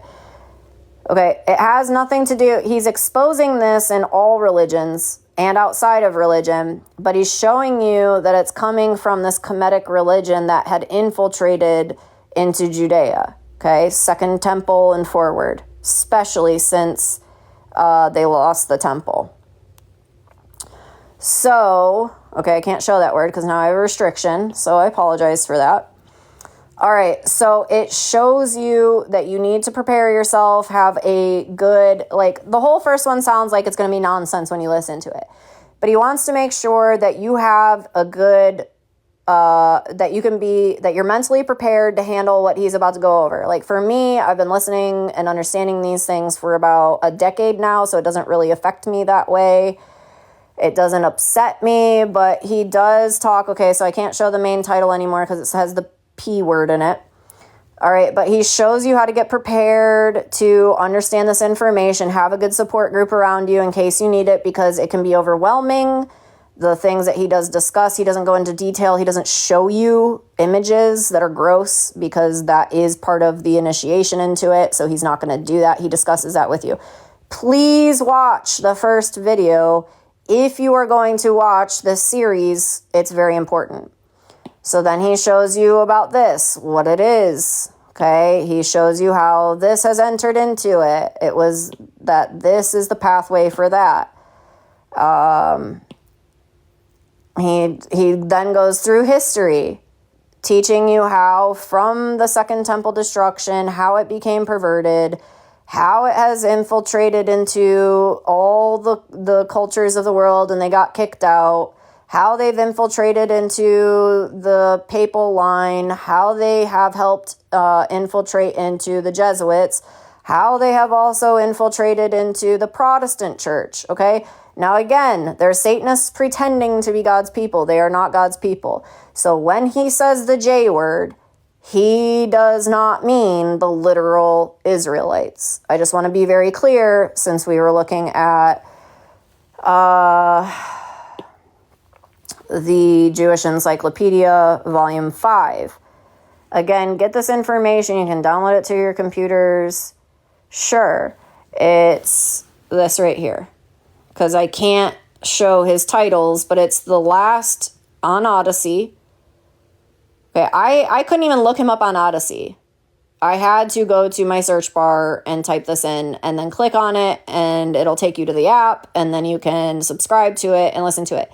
Again, he warns you, do not sit here and listen to his lectures multiple times. Do not sit there and listen to his lectures over and over or all day long because this information is disturbing. Even though it's truthful, even though he's exposing it, it's not good to be exposed to this kind of insanity all the time. It will hurt your spirit. It will hurt your spirit. All right. But he just shows you, and I didn't realize how bad it was until we started reading this Josephus Wikipedia. I didn't even realize it was even him too, but it makes sense. But anyways, he's the one, well, here we go, is the one who told me about this website that you can look it up. Now, in understanding what he talks about on Odyssey, he shows that when they figured out that they couldn't get over on the completely in the papacy, because the papal line is in control of all the kings and queens. Well, they could not, while there was a patriarchy, these Edomites could not completely destroy the country and run it and take over it, right? They could never find a true home. So this is why they created the United States, why they started infiltrating into Protestantism. And there was this whole magazine, this whole he goes over in it, and I think episode 4 of that lecture of the, children doing bad things to children and the connection between them. But I think it's episode 4 where he talks about that they started indoctrinating the Protestants to hate the Catholics, right? To blame all of their pederasty on the Catholics. And also that they had infiltrated the Lutheran Protestant church, which I grew up in. And so understanding now my family, okay, I looked up my family's last name on this, and it's an Ashkenaz, not of the people that you read in the Bible, but a later group of people of Kenaz, okay? Ash had nothing to do with it, but of Kenaz, okay, of these Edomites. That they are, in fact, these Edomite Jews. Okay, now this is my adopted father's side of the family. And they helped to found some of these Lutheran churches. And they had a huge role in the police department. And they always had all of their award ceremonies in the Freemason lodges. Now, I'm a child when this is happening. I don't know to the extent of this involvement that was going on with my own family, but then when I started recalling the names of the people who are presiding over, meaning the pastor, meaning the people who attend, and their last names are all this, okay, of Edomite descendants. I'm like, oh my God, this is like literally a cult. now I understand, okay? And that's, I thank the Lord God Almighty that he has rescued me out of that church, and that he's shown me all this information. So as I go over all this stuff with you, I do want to bring glory to God for revealing this truth. I know that it gets tedious and boring and sometimes long to discuss this. And again, all this information, I'll post this website up. Most of the information that I've been talking to you guys about is already on my Facebook, okay? On my page and my actual profile. You guys can add me on there. You can follow me on just the page. It's literally a page. It's not a profile. It's a page. You can follow me on that if you want to. All the stuff on my profile is on the page and vice versa. I keep getting these, I think they're scams, saying that they're going to shut down my page because of the stuff that I'm showing on there, but I don't know if that's truthful or not. And it's just Stacy, first name, Sdbh, last name, just initials for the last name. But, not this lecture, but a different lecture. But he helped me to I don't know. I think I'm putting puzzle pieces together and I'm trying to keep myself out of thinking there's some conspiracy about my own family. But knowing the things that I know about Freemasons, infiltrating into religion, and now it's not just the Freemasons, but it's the Kabbalists. I'm starting to piece all these things together and understand about this. So it's kind of freaking me out a little bit as I'm figuring it out. But anyways, yeah, I started using this website and typing in the last names of these people that I used to go to this Lutheran church with, and they are all Jewish, every single one of them. And it's no wonder why they ignore the Old Testament laws. It's no wonder why they celebrate sin. It's no wonder why they are, let's see, what is this? I'm going to get some of these off my tablet. It's just no wonder why they have a fake Jesus that's a dumb idol and not the real Christ. Why they divide Jesus from his Father. Why they keep the Kabbalistic interpretation of God dividing himself from himself as God the Father and God the Holy Spirit. So it's just all making sense to me now. But again, when we were looking down here about these archaeologists, I want you to be paying careful attention. They will try to hide who they are by absorbing or adopting or changing, when there was time to do it, their last names. Before there were birth certificates and social security cards, there was a lot of last name changes to hide who they are. But they will keep first names of their ancestry, or pretended ancestry, I should say. Because they always have to subtly identify themselves to each other, but not to the profane or the goy. Now, so in 2013, these archaeologists, Joseph Patrick and Benjamin Arubis, they challenged the identification of the tomb as that of Herod. Now, according to Patrick and Arubis, the tomb is too modest to be Herod's and had several unlikely features. Roy Perrott, who had replaced Netzer as excavation lead after the latter's death, had stood by the identification. Now, Josephus's writings provide the first well-known source for many stories considered as biblical history, despite not even being found in the Bible or related material. Okay, so we're if you've been with me this whole time, we're starting to identify the issue, right? We're seeing that Josephus is a liar. And this is just the Wikipedia. Now, and the Wikipedia usually lies in favor of these conversos or, hidden Edomites, or they won't even tell you who their background is, or their parentage, or telling you, they'll say oh, I'm a Catholic, they were Catholic, but then you find out that their father and grandfather or mother and grandmother or whatever, that they were Jewish, right? So they had converted at some point to hide what they really do in secret. Now, I'm not saying all converted people are liars, but there is a good majority of them who say that they've converted just to escape persecution, being found out who they really are, not real Jews, so that they can accomplish their goal. Again, the Protocols of the Elders of Zion, please go read that. I've posted the I have posted the I've posted the speech which confirms this newspaper article a year prior, which confirms this supposed fake writing. They all three confirm each other, about how they're going to infiltrate and take over. And you're seeing that right now. Like DT, our present leader, I'll just refer to him as DT.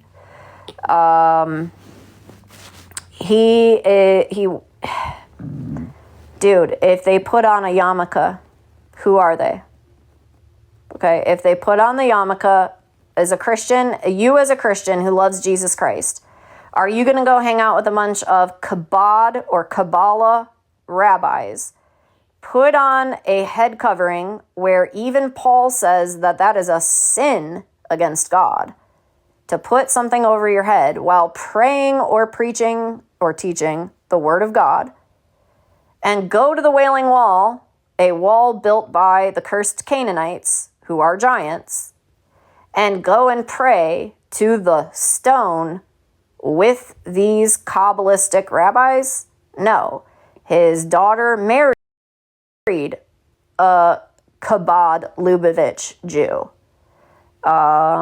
She wears the red string of protection on her wrist, which is black magic.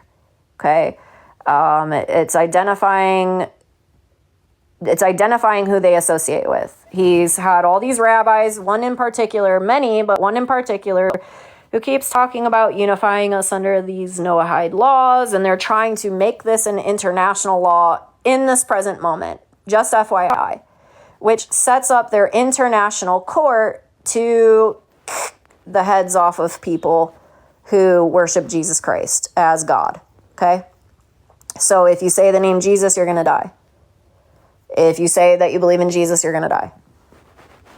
So I just want to make this really clear what's happening, and please stop participating. If you believe in politics, if you believe in left versus right, if you believe in this nonsense, I encourage you to please go read 1 Samuel, or is it 2 Samuel? I can't recall. Chapters 8 through 15, and see what God feels and does to his people for choosing a man king over God as their king. Demanding a king to be placed over them instead of himself. And, yeah, I know. It's crazy, right?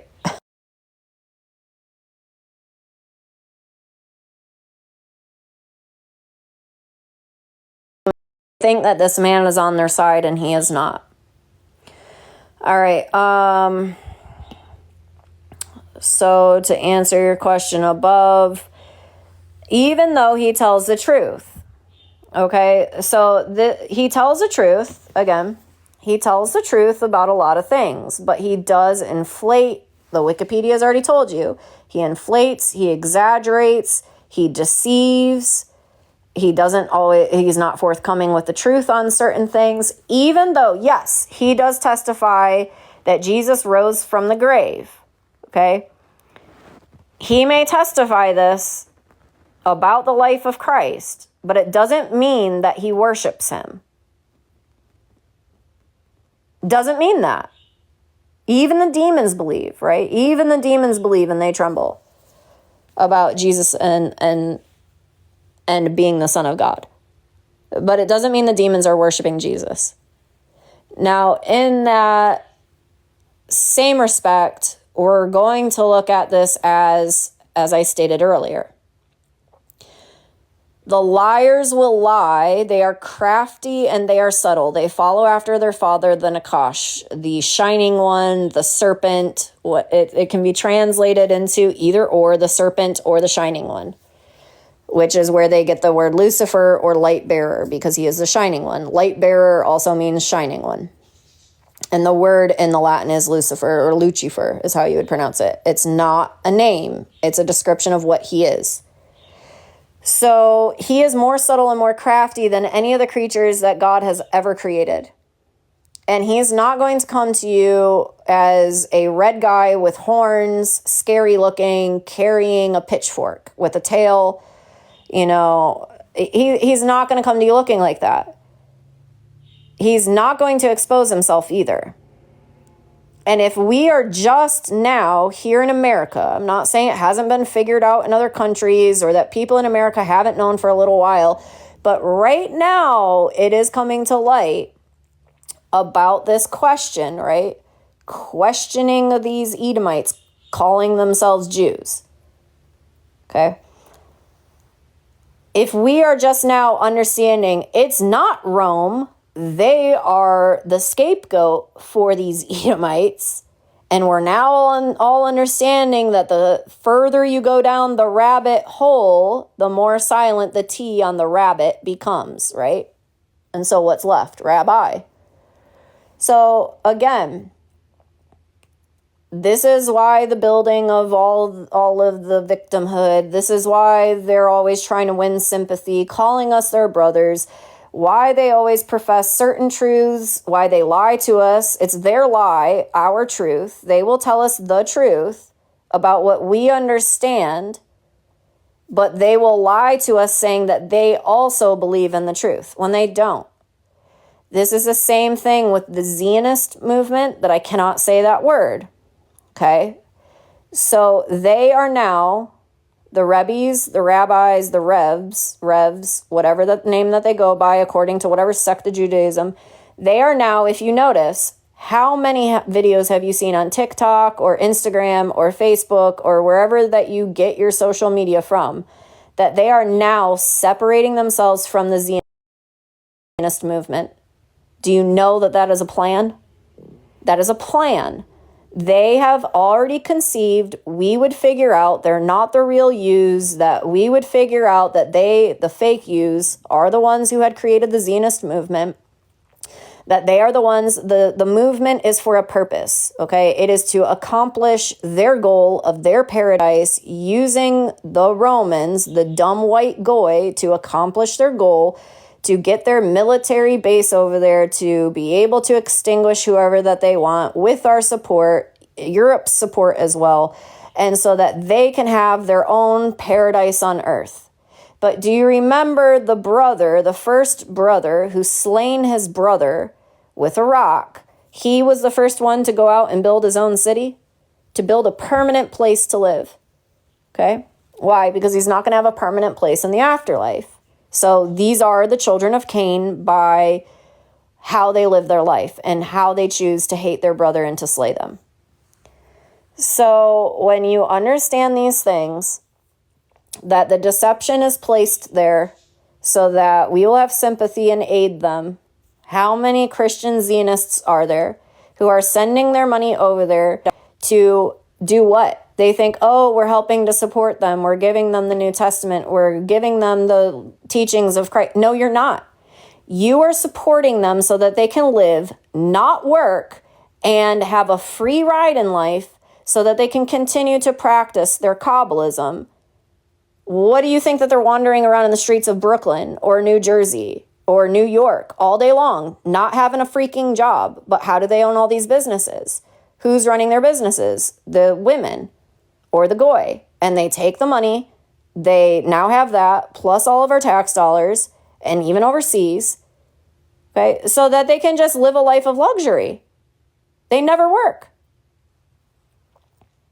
They have us like literally all hoodwinked.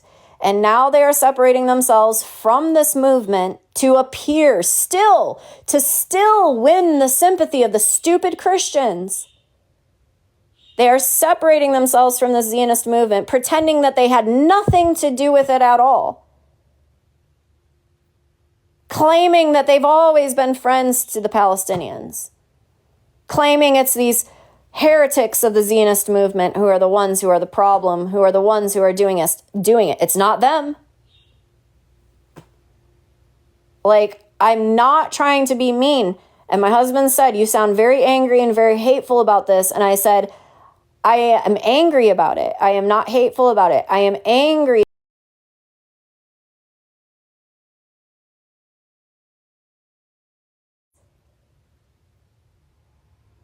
And they're still doing it. And the Christians are still falling for it. And they still hope that while they have turned their backs and their faces to Jesus Christ, that someday that they will be saved. What does the book of Daniel, the book of Isaiah, the book of Jeremiah say? That when God pours out his wrath onto this earth, that they will make their hearts harder, their necks stiffer. They will not repent. They will not make their prayers known to God. They will not hear his word. They will not obey. And I am not talking about the Israelites. I am talking about those Satanists posing to be them. Posing. You either are saved by God, who came as Christ, Jesus is God, or you are not saved. That's it, plain and simple. And if you are teaching people to reject the name of Jesus, to reject the fact that Jesus is God in the flesh, that he's somehow a third wheel of God, a divided God, that you are through your read between the lines fake Christianity, okay? And it's really Kabbalism. If you are teaching this Hebrew roots movement group of any color to hate their neighbor, hate their brother, hate the Christian, hate this, hate that, and to make Jesus just a man, you have fallen under Kabbalistic teachings, because their Messiah in the Zohar, in their Talmud, do you know what his name is? I've shown you this. Nobody is upset at the name of Yeshua. Everybody is upset at the name of Jesus. Because they have highly guarded the name Yeshua. That is the Nakash Mashiach, the serpent Messiah, that these fake people are waiting for. And they've duped the dumb Christians into believing we should pray to Yeshua, pray to Yeshua, pray to Yeshua.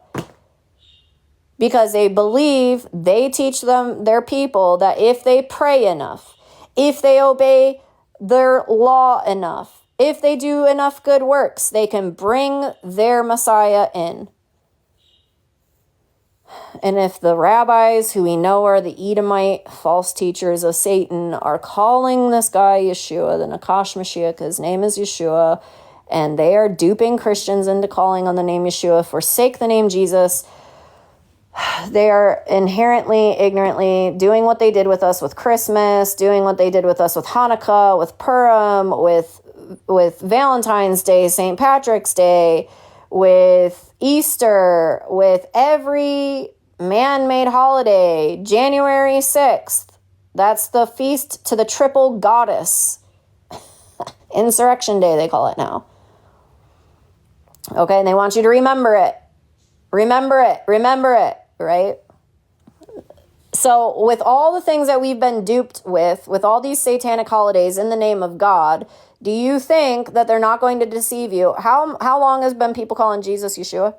How long have the Christians been calling Jesus Yeshua? 5 to 10 years, maybe? And I posted the blog from this Kabbalist teaching you this is a highly guarded name. The rabbis have been keeping this secret for over 1,000 years.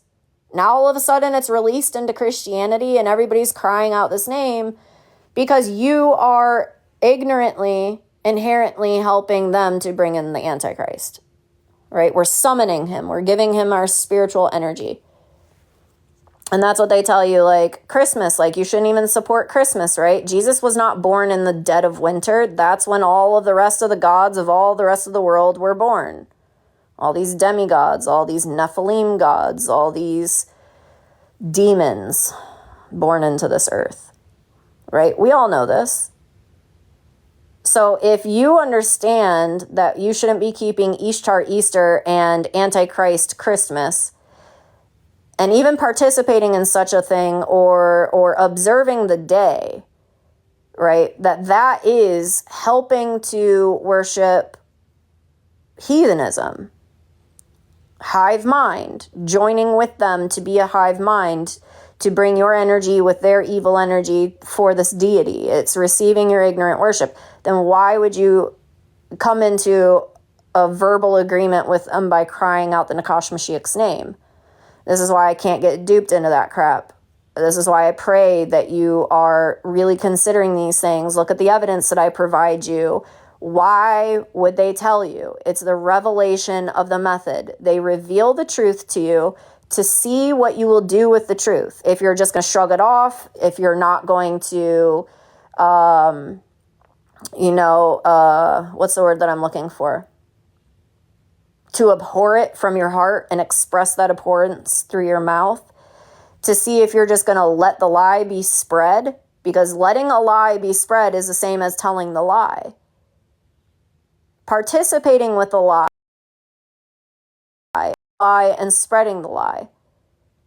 So when they reveal the method to you of their wicked ways, they want to see what you're going to do with it, to see if you're going to come in line with them, either by abstaining, silence is violence. And that's sincere, because now you are going to cause violence of God to come upon his own people through their ignorance if you're not helping remove the stumbling block from before their face. Now, since we've understood that from this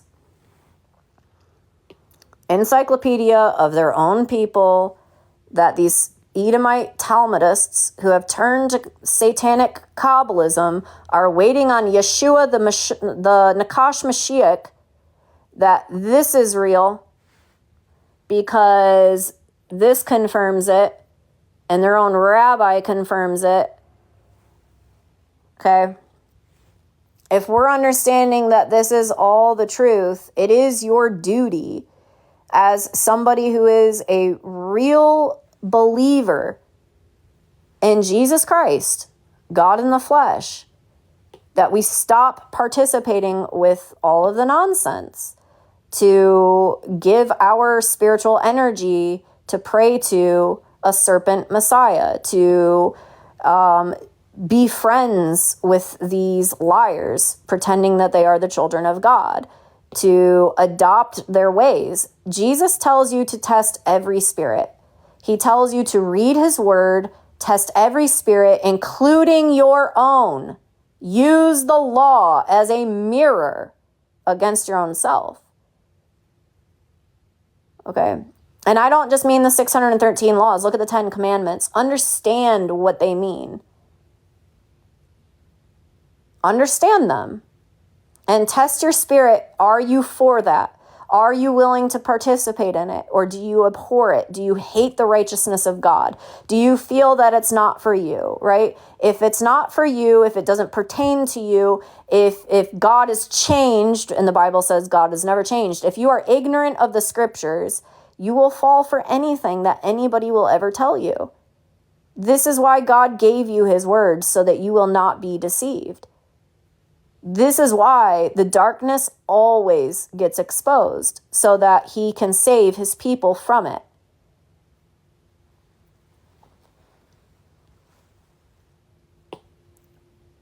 So go to my Facebook, go look it up, go look at all the evidences that I've given to you, besides what we do on here. Like, I implore you, like, God changes me all the time. He changes my train of thought. He changes my understanding. He helps me to get out of the stumbling blocks. And we must let God do that for yourselves as well.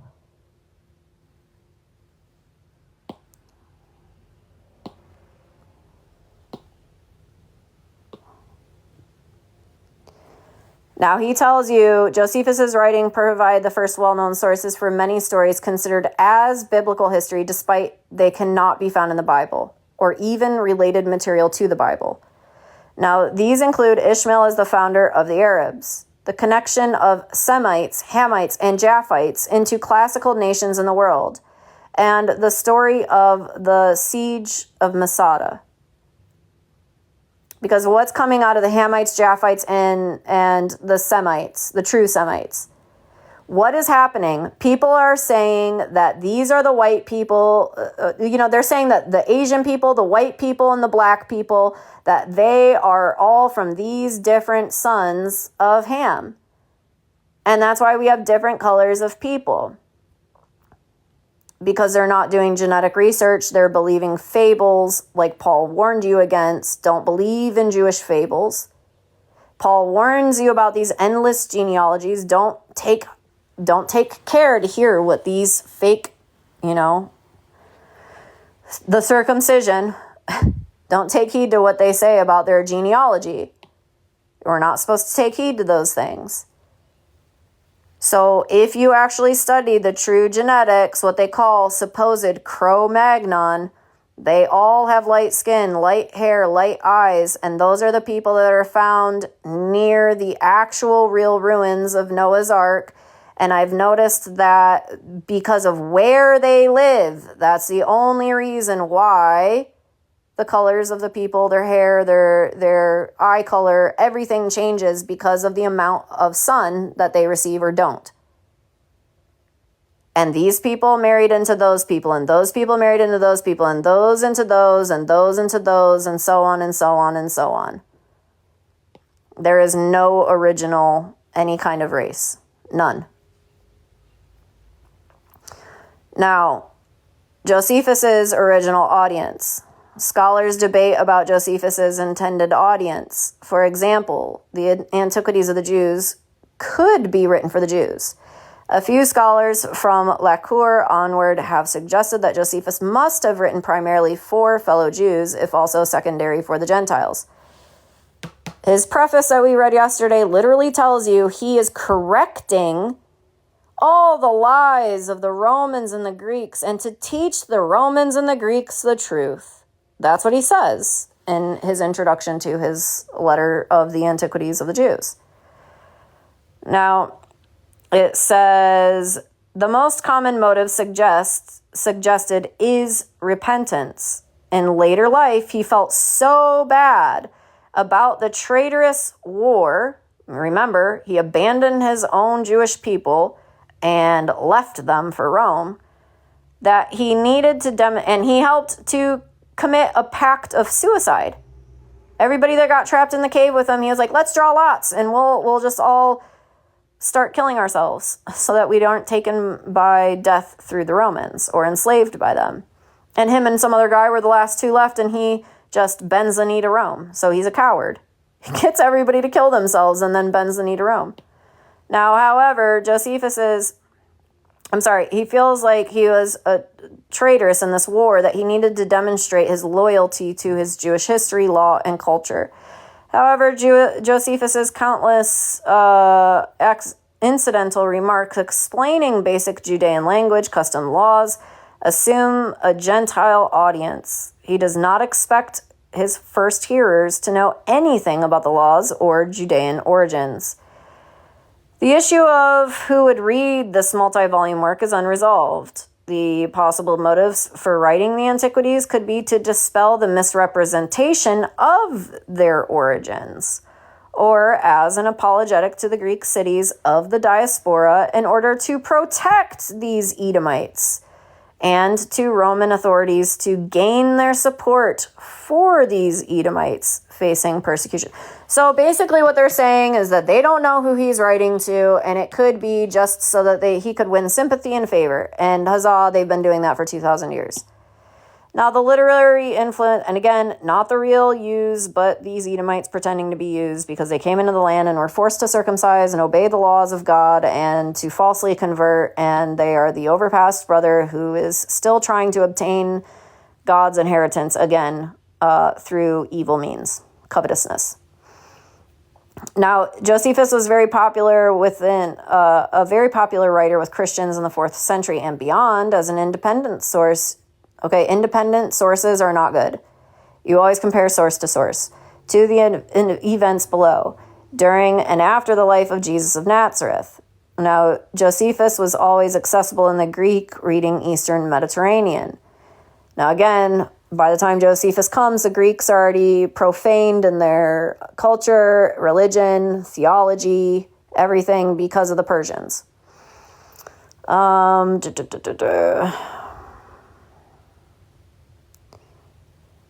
Now it says,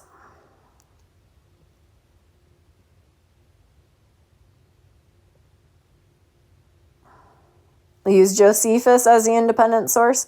This whole Wikipedia on Josephus says that he is trying to win sympathy for the Edomite Jews, that he is, the Wikipedia itself says he inflates, exaggerates, and is lying, basically, for better words, about what he does say.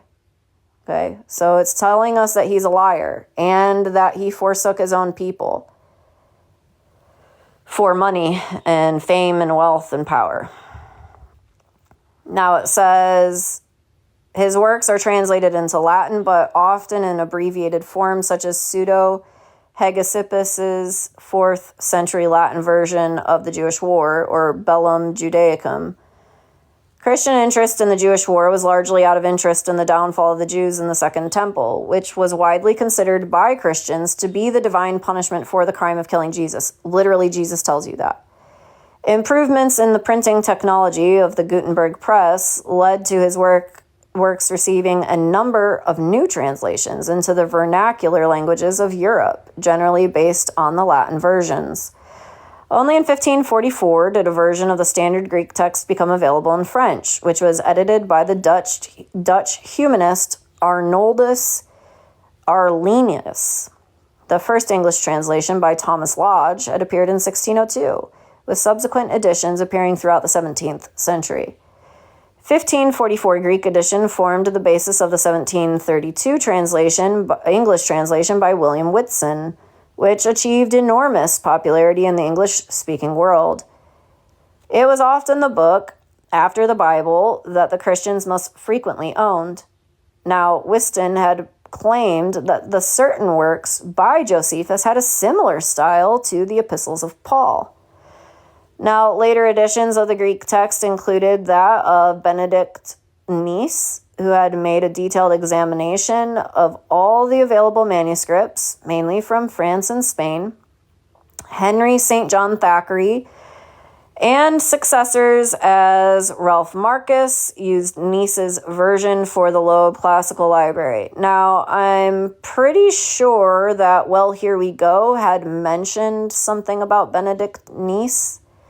So I encourage you to do your own studying. And when they have things in the blue that are links, you need to click on them, find out who their parents are, click on their names, see who these people are, okay? Because you can't just take somebody's word for something. You have to find out who these people are, who do they come from, what do they know, what do they understand, what do they practice. You literally have to research upon research upon research to see if what you are understanding is actually truthful or not really. Now, on the Jewish side, Josephus was far more obscure, as he was perceived as a traitor. Rabbinical writings for a millennium after his death, for example, the Mishnah, had almost never called out Josephus by name, although they sometimes tell parallel tales of the same event that Josephus narrated. An Italian Jew writing in the 10th century had indirectly brought Josephus back into prominence among the Jews. Okay, it wasn't indirect. It was purposeful. He had authored the Iosipon, which paraphrases Pseudo-Hegesippus's Latin version of the Jewish War, a Latin version of Antiquities, as well as other works. The epitomist also adds in his own snippets of history at times. Now, the Jews generally distrust Christian translations of Josephus until the Haskalah, or the Jewish Enlightenment, so this is the same as Gnosis, in the 19th century, when sufficiently neutral vernacular language translations were made. Okay, so they fudged a bunch of his work so that it didn't tell the truth, even more than he wasn't telling the truth. All right, so he says, Kalman Schulman, again, go to this website, enter people's names in, okay? Because where do Jews go to learn? Shul. And he is a school man, an enlightened man, right? An educated man. So really start looking at these words that they use, understand their names, what they mean. All right. I don't think we're that far. All right. Now, Kalman Schulman, he finally created a Hebrew translation of these Greek texts of Josephus in 1863, although many rabbis continued to prefer the Yosipon version. Now, by the 20th century, Jewish attitudes towards Josephus softened as he gave the Jews a respectable place in classical histories. So what happens is that the enemy doesn't want you to know what has happened, and so they're going to obscure something for a little while till they've lived long enough and the devil tries to teach them how they can misuse certain things. Well, again, he tries to gain the sympathy of these Western European people for these fake Jews. So then again, when they realize, hey, we can use this to our advantage to get them to believe we're actually the people of God and not some Edomite converts, then they start using it again. Now he says various parts of his work were interpreted as more inspiring and favorable to the Jews than the Renaissance translations by the Christians had been. Notably, the last stand at Masada described in the Jewish War, which past generations had deemed insane and fanatical, had received more positive reinterpretation as an inspiring call to action in this period. So it went from a falsehood to, yeah, it's the truth. Well, yeah, they loved the lie, so they're going to use the lie. The standard edito major of the various Greek manuscripts is that of Benedictus Nice, published in 1885 to 95. The text of Antiquities is damaged in some places in the life. Nice follows mainly manuscript P, but also refers to also AMW and R. Henry St. John Thackeray. For the Loeb, again, go take that into the that website to look up the names. Loeb Classical Library has a Greek text also mainly dependent on P. Andre Pelletier, edited a new Greek version or text for his translation of life. The ongoing Munstrer Einer, Josephus Ausgabe, okay, so it's some German garbage, a German Jew, will provide a new critical apparatus. Late Old Slavonic translations of the Greek also exist, but these contain a large number of Christian interpolations. So they contain the truth. Don't go read the Slavonic translations of the Greek of Josephus's writings, because you may find out the actual truth. Now, evaluation as a military commander. Author Josephus Raymond calls Josephus the Jewish Benedict Arnold for betraying his own troops at Jotapata, while historian Mary Smallwood, in the introduction to the translation of the Jewish War by G.A. Williamson, writes, Josephus was conceited, not only about his own learning, but about the opinions held of him as a commander both by the Galileans and the Romans. He was guilty of shocking duplicity at Jotapata, saving himself by sacrifice of his companions. Oh, she's very nice about this.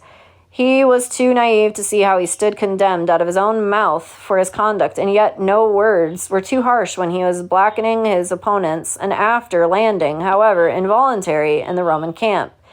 He turned his captivity into his own advantage and benefited for the rest of his days from the change of side.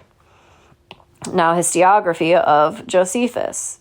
In the preface to the Jewish Wars, which we read yesterday, I hope that you were with us. If not, this is for free PDF online. Okay, you can get it for free. Now he says, Josephus criticizes historians who misrepresent the events of the Jewish-Roman War, writing that they have a mind to demonstrate the greatness of the Romans while they still diminish and lessen the actions of the Jews. Josephus states that his intention is to correct this method, but that he will not go to the other extreme, and that he will prosecute the actions of both parties with accuracy. Josephus confesses that he will be unable to contain his sadness in transcribing these events. To illustrate this will have little effect on his historiography. Josephus suggests that if anyone be inflexible in his censures of me, let him attribute the facts themselves to the historical part, and the Lamentations to the writer himself only. So you need to separate the historical facts from Josephus crying about things. His preface to the Antiquities offers his opinion early on, saying, upon the whole, a man that will peruse the history may principally learn from it that all events succeed well even to the incredible degree. And the reward of felicity is proposed by God. After inserting this attitude, Josephus contradicts Berosus. I shall accurately describe what is contained in our record, in the order of the time that belongs to them, without adding anything to what is therein contained, or taking away anything therefrom. Now, we all know that the Edomites are really good at taking away and adding to. So, again, believe Josephus as far as you can throw him. Now, he notes the difference between two histories and philosophies by saying that, the difference between history and philosophy by saying that those that read my book may wonder how it comes to pass that my discourse, which promises an account of laws and historical facts, can contain so much of philosophy, meaning his own thoughts. Now, in both works, Josephus emphasizes that accuracy is crucial to historiography. I can talk today.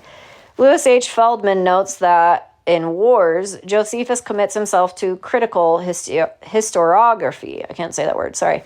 But in the Antiquities, Josephus shifts to the rhetorical historiography, which Josephus calls his later works, which was the norm of his time. Now, Feldman, again, go put that word in the Avutenu, notes further that it is significant that Josephus called his later works Antiquities, literally archaeology, rather than history.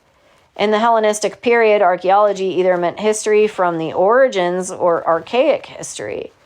Now this, his title implies of the Jewish people's history from their origins until the time that he wrote.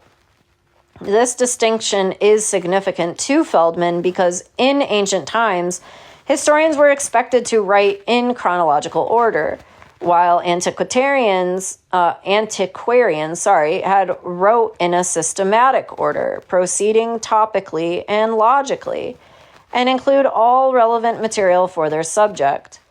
Antiquarians had moved beyond the political history to include institutions and religious and private life.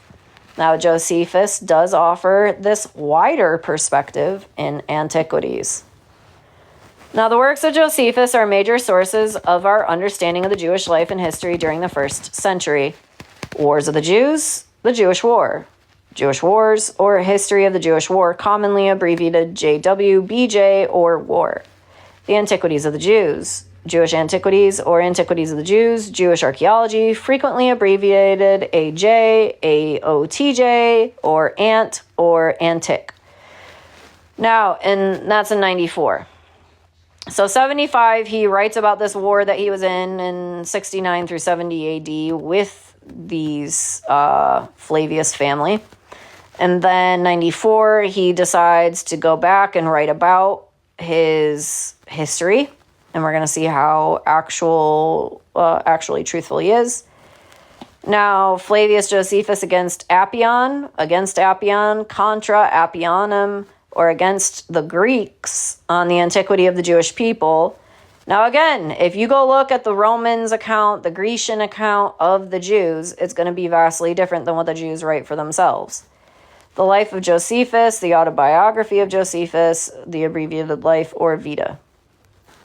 Now he writes about the Jewish War, the Jewish Antiquities, the Life of Flavius Josephus, it's his autobiography, against Appian, and spurious works, known as Josephus's Discourse to the Greeks concerning Hades. Also, you can see Josephus on Jesus, the Josephus Problem, a mathematical problem named after Josephus, Josephon, which just means Josephus, and Pseudo-Philo. Now it gives explanatory notes, about everything that they've cited in here that we've read through the wiki.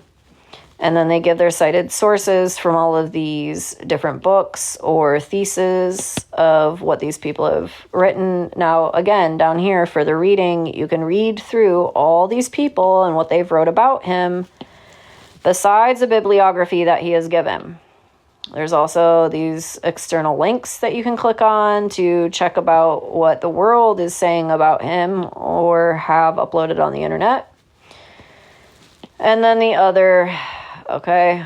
So we basically I just wanted to get on here today before we delve into the antiquities of the Jews so that we could get a pretty good understanding of what's going on. And now noticing what I've read about Josephus and just the supposed unbiased factual Wikipedia of Josephus and showing this conflict about who he actually is, his life, what he did. I had no understanding of it. I bought this book simply because I was a duped Christian wanting to understand what is this Jew saying about this. Now, understanding what was going on within the temple for the second temple, how it quickly became perverted,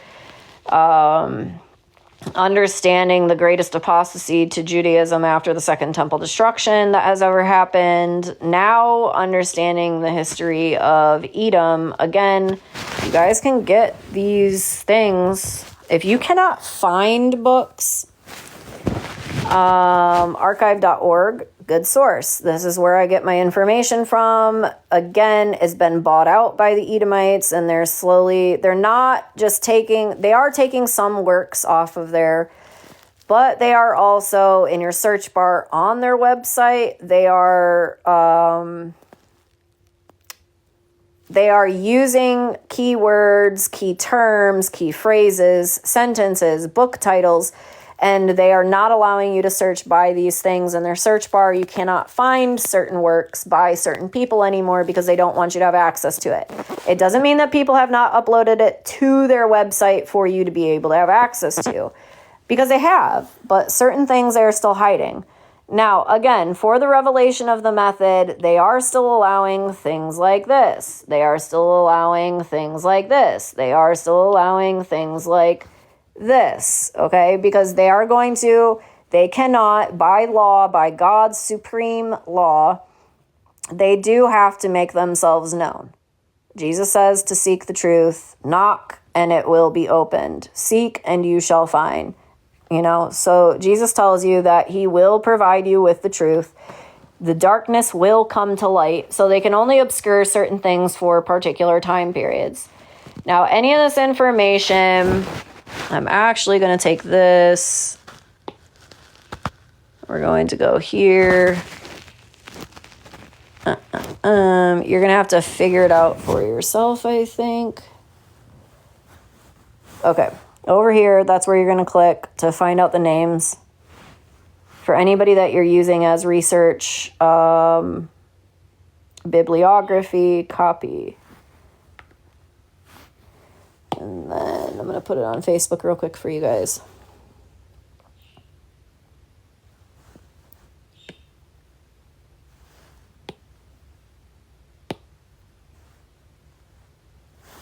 All right.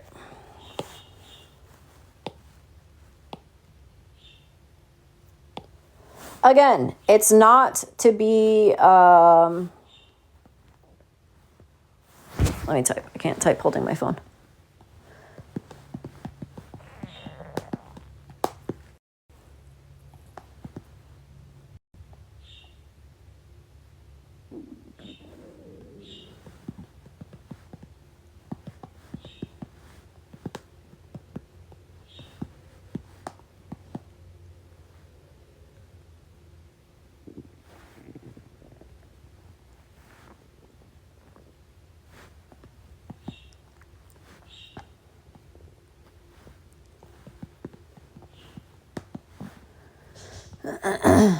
All right, get that posted. All right. All right, so again, let me go into TikTok. All right, so Facebook, same name. Okay, I have the page, same name, black with writing for the Facebook profile. This is just a page. You can follow me on here. If you decide to add me as a friend on Facebook, you can block all of your personal information on your private profile from me. I don't need to know your personal life. It's no offense. That's your personal life. Okay, so it's nothing that I need to be interested in if you don't want to share it with me. Or you can just follow the page. The same information is posted on both. When I get to the profile, I'll publish that thing. Let's see.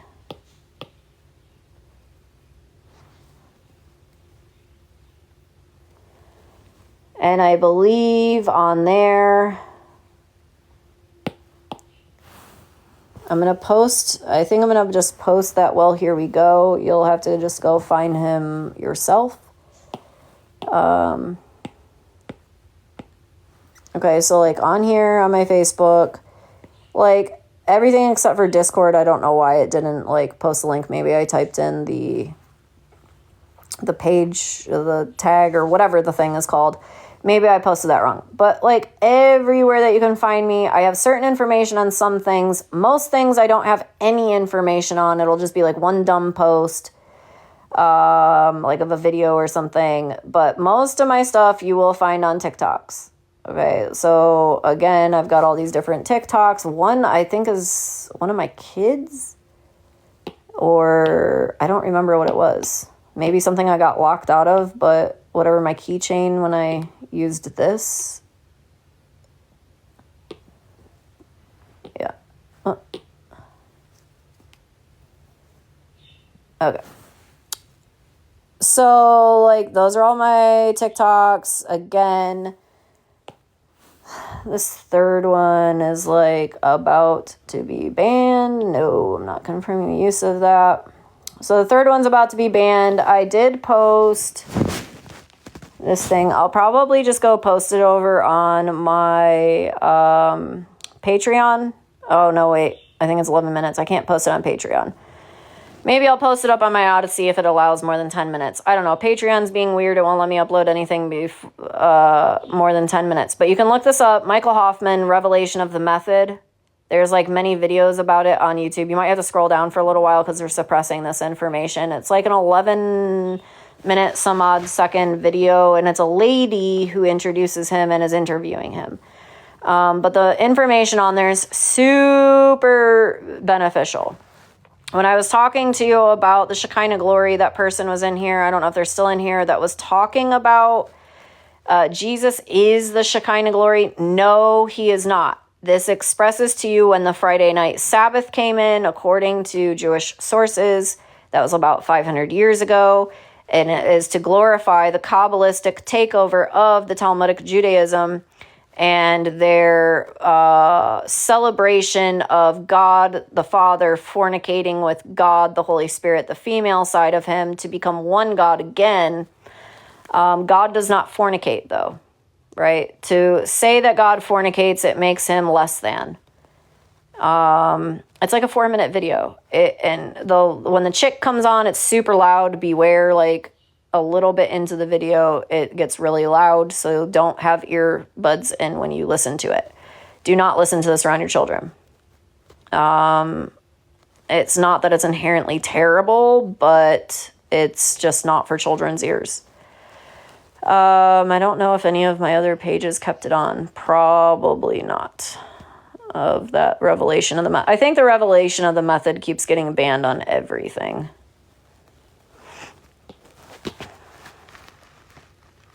This is my first page. Well, it's my second, but it's my older page that I used. My first one got banned from live, so I don't even log into it anymore. But this is something that you guys really need to watch, okay? It comes after the alphabet. That's something that you really need to watch. It's the last few minutes of... I don't even know where it went. It's the last few minutes of this first pinned video. I encourage you to watch this. It's 20 minutes long. People don't have the capacity to listen to anything more than 30 seconds. Super important. I don't know who this guy is, but I know that what he talks about in this video, I've researched it. I found it to be the truth. And the last few minutes, this chick, she came out of Kabbalistic Talmudist Judaism. She tells us that AI is the Antichrist. Again, you are not looking for a man. Satan has never been able to accomplish anything on his own. That's why he takes legion with him.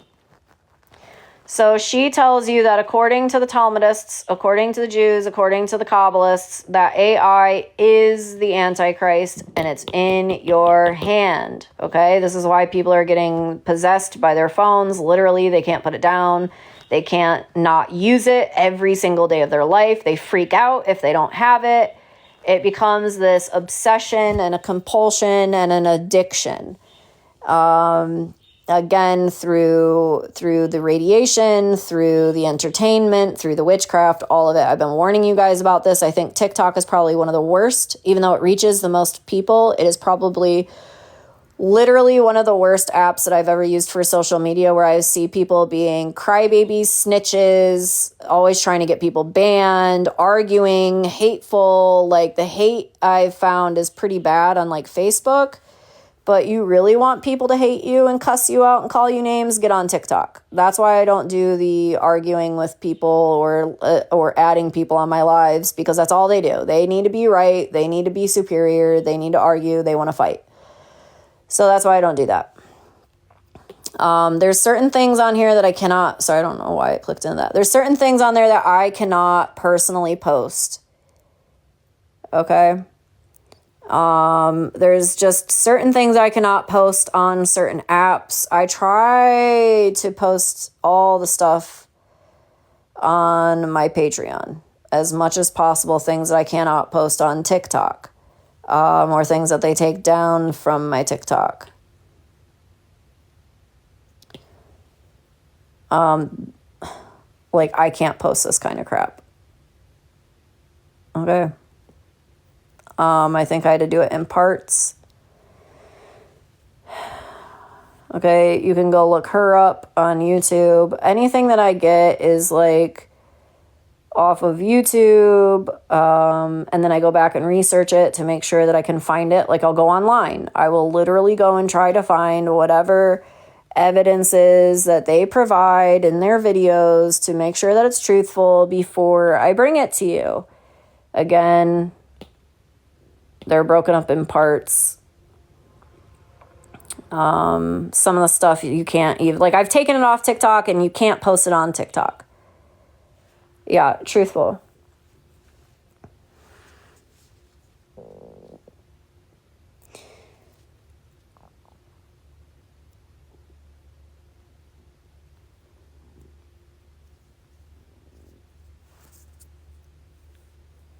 What a demon did from using your technology.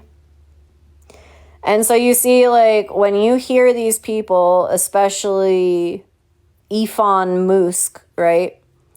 How he's trying to put brain chips in everybody and how he's trying to integrate technology. It's called something humanism, right? To change from one thing to another. You can't say the T word on here. And it's a 1, 2, 3, 4, 5 letter word. You can't say it on here. Starts with T, Trans, right? Can't say that on here. But it's Trans humanism. Can't discuss that out here on TikTok. You'll get banned. Now, he wants to integrate, it's a demon, I can promise you. He wants to integrate humanity and technology into one being. And he's not the only one. This started like generations ago. It's called technocracy. I encourage you to study it. It's literally a religion where people want to integrate technology with humanity. And again, if that lady, no. Okay, so what I've come to understand is about that, okay, being out of body. I've had 2 out-of-body experiences. One, I went to Sheol, the great abyss. The other one, I went up to heaven and talked to Jesus. And I had to be near death for that to happen. And it wasn't intentional, by the way. So what I understand about this astral projection is yes, can you get your spirit to leave your body to travel? Sure. Are you traveling in the real world? No, you're not. You are traveling in a spirit realm. Like, you watch, and again, I don't believe, and this is for entertainment purposes only, I'm not saying this is the truth, it's my opinion, it's not the facts, it's not the truth, okay? Just disclaimer. When you look at stuff like that TV show, Stranger Things, right? And they show you the upside down. The spiritual realm that the demons live in, it's like a mirror. They live on the other side of the mirror. We live on this side of the mirror. So when we leave our bodies on this side of the mirror in this realm, we are spirit. And so when we project, make our spirit leave our body, you go into another realm. There is no having and the witches will lie to you who do this, just letting you know. They think that they have some kind of influence, but they can only watch, they can only observe, they can only seek. And to have entrance in your spirit into this world, demons can't even hardly do this. This is why they need to get you to lawfully agree with them through sinning against God so that they can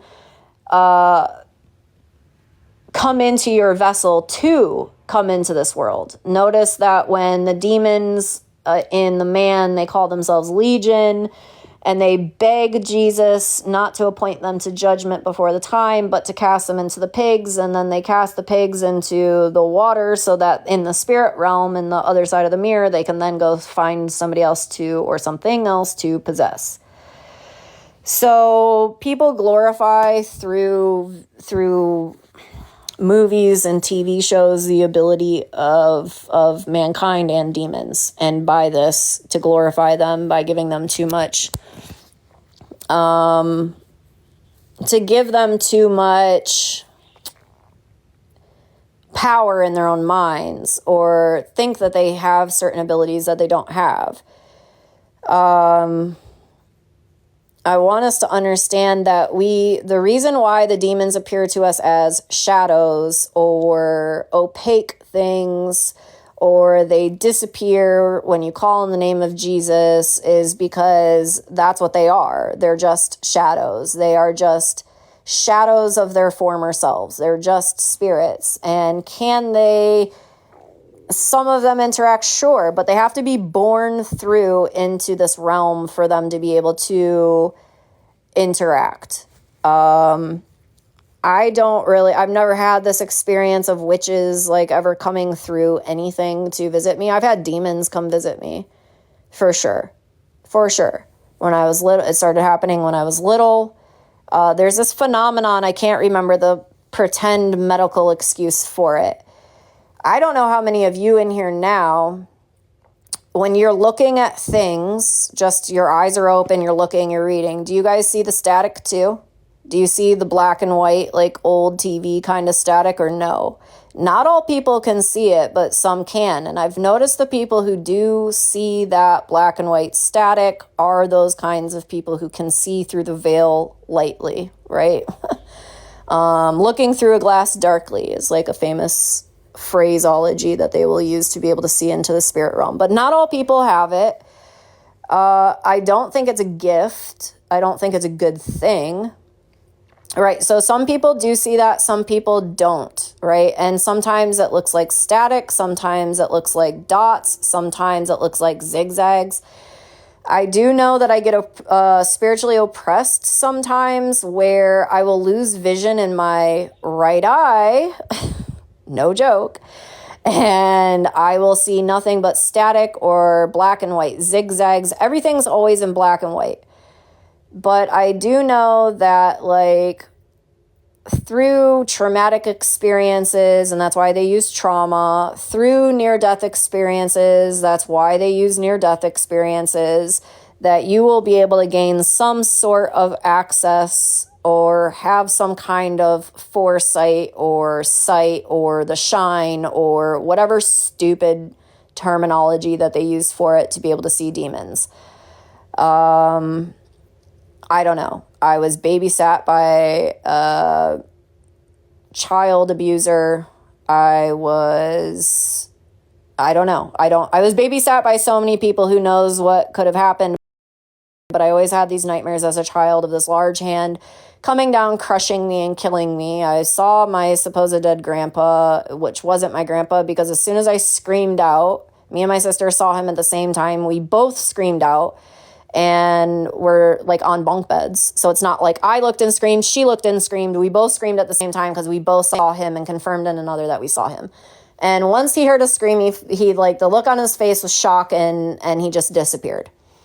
Now a head coming from behind game boards on a wire shelf in a double-doored closet, that's not your grandpa. My great-grandma did that. My grandpa appeared again to me, his head just from behind a chair, the back of a chair. I was doing Bible study on here. I've had a demonic face that was like all black, and the eye sockets were white. The eyeballs were black. The mouth, the grin was huge and white, but the teeth were black. I had a smoky, but still somewhat, I don't know, like it looked wispy and curly, and the gown was curly. The toes were curly. He was very tall. Hood, long cape. Thing appeared to me from around the corner of my wall while I was doing Bible study. Something thumped the glass of my glass shower doors while I was doing Bible study. This is all when I first started doing Bible study on here.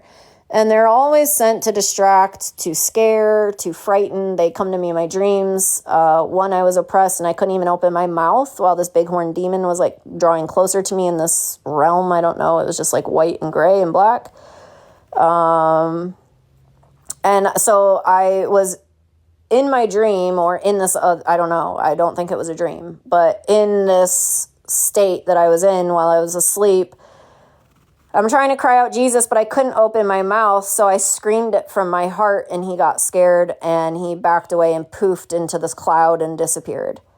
And you can tell the difference between your dreams and when there are demons in a spiritual realm or in a delusion that they are putting into your brain or your heart or your spirit or whatever. You can tell the differences. But as far as like people's, like literal people, no. Maybe a demon in them, because witches have to come into covenant with devils. They all worship their own demons, right? That's why pagans get to choose their own gods. They worship their own demons, their personal demon. They have to come into a blood covenant with it of some sort by offering animals or people or their own blood. All sacrifices are always done in blood because blood makes covenants. Seals the covenants. Doesn't matter if it's for God or for demons. So I think that it's not the people and their spirits. I think it is demons, right? I think that they can see from the other side of the mirror when they supposedly astral project, but I think it's an imitation of this world, not the real world. And I think that their demons are the ones that are actually, because they are bearing, meaning they have born, okay, their demons into this world by giving them a vessel to live in. This is why they do all these satanic rituals where they are doing fornication with many people to conceive a child while they chant spells and summon a demon's name, because through the womb, that's how demons are born into this earth, from their realm into this realm. And so then they can roam freely and possess whoever that they want. So you have to take that into an account as well. I don't think that the people themselves are powerful. I think that the demons that they worship are the ones that can do things. I don't think it's the people themselves. So he called and I helped him with his refill. Asks, does he need anything else? He says his house is haunted. I was like, oh, maybe see a priest or medium. I had no idea how to help. Yeah. Praying and fasting. Anytime this kind of thing happens, pray and fast. If you do one without the other, it's not effective. Jesus says, oh, ye of little faith, these can only come out by praying and fasting. So as you fast, denying your flesh from whatever, it could be hobbies, it could be going to do your favorite activity, it could be literally food. I would do all things. Like when you fast, it doesn't mean that you have to hide yourself in your house. You should still go to work. You should still do what you're supposed to take care of your family, etc. But in your personal time, like when I was fasting and I wasn't, like my kids are at school and I wasn't working at the time, I would lay in my bed because I was so overcome by hunger by the second and third day, because I was already like 90 pounds and I'm 5'4". I had Crohn's and colitis and my body was severely malnourished. It was hard for me to fast and I tried. But like all I could do was lay in my bed because of my weakened state. I felt like garbage, and all I could do was lay there and pray to God and sleep and wake up and pray to God and lay there and sleep. And when my kids were home, I'd take care of them. When my husband was home, I'd take care of him. But there was a lot of praying through all of that too to get me through. But I do encourage people to pray and fast. That's what I would do, okay? No, you're not going nuts. I have found that almost every Christian that I have spoken to has had some kind of an experience when they really start following God. Just saying. Because they will come, or situations will happen, or, things will transpire to get you to doubt your faith, or to reject God, or curse God, or to somehow subvert you from your path with Christ. So that's what's going to happen. Yeah, same. I'm working on mine, praying for him, trying to educate him. He goes back and forth. We're trying to get that last foot out of this world, but he seems to be loving, holding on to this world by a thread, I think, So just keep praying for him. I know it's difficult to be unequally yoked, but you just pray for people. And no matter what, keep your faith. No matter what. I know when my husband's overcome by demons, and I don't mean that he's possessed by them, but he's oppressed by them. He's being used as a puppet by them. That he has told me I'm a terrible Christian, that my faith is garbage. He's mocked me and said that I call myself, all hail Stacy Jesus Christ. He's said really horrible things to me. And I know it's not him. You're not fighting against flesh and blood. You're fighting against powers and principalities, or stoichia, elemental spirits. You're fighting against these things, not people. So you just have to realize what kind of spirit is in people, if they have God's spirit. I see moments, and it's growing more, where I do see God in my husband, and then times where he just pushes him out the door, and then demons are able to use him, and then he starts being cruel. And this happened to me. I can't even be mad that he's behaving that way, because the same thing happened to me. When I was starting to lean towards God, I would be like, yeah, right, this is too much. It's too hard. I'm just going to turn away from it. So yeah, it does happen. But you just keep praying for your family, and you can pray and fast for people, even if they don't know that they should do it, or they fail at it, or they don't attempt it. You also can do these things.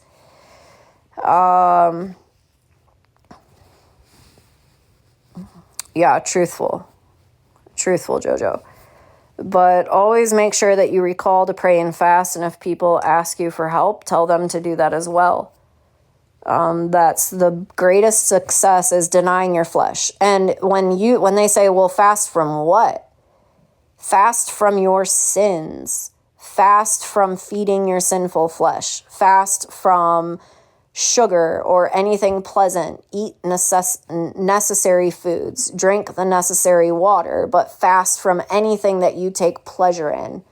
I notice when I start becoming really gluttonous, I'm like, okay, I need to fast from sugar. I need to fast from grains. That's my favorite thing. I need to fast from foods cooked a certain way, like fried foods. I just need to stop, get away from it. Don't buy it. Don't engage with it, because if you feed the belly of your flesh, literally, then you're going to feed the belly of your sinful flesh as well. You have to learn how to have self-control in all things. So make sure that you're telling people to pray and fast. Yeah, for sure. For sure. And that's needed, right? Just like the apostles who were sent out and they couldn't cast a demon out. And he said, you must pray and fast. He's not talking to the demon possessed. He's talking to his apostles. Pray and fast for them. While you are praying over them and praying for their sake. So yeah, for sure do that. I'm going to get off of here. I'm going to have to go take my daughter to go do some stuff today. Anything that we talked about today that you would like evidences of, you will find it on my Facebook page. There's videos, some videos newer on my TikTok pages. Odyssey page, on every single profile, there's a list, but you can click directly on my Facebook if you want to look at all those different things. I also encourage you to search these matters out, these videos, lightly. Okay, lightly. We don't want to become overwhelmed by them. We don't want to become spiritually oppressed because you are digging into the darkness. If the Lord says enough is enough, if your ear gets tired of it, or if you start getting freaked out about it, or if you notice yourself being consumed by it, and that's the only thing that you're interested in looking at and learning at, run away from it. Pray to God, sing praises. Like I tell you guys this every time, like now that you're done listening to me talk about all this darkness, reading about Josephus, seeing how he's not what historians have made him to be presently, that what we may, and again, you don't have to engage. I always start things and then I never finish them. And I feel bad that I don't do it, but I always give you the resources to do it yourself at your leisure so that you will pick up your own learning, not be spoon-fed by everybody. But I do pick up certain things and then I just kind of trail off with them.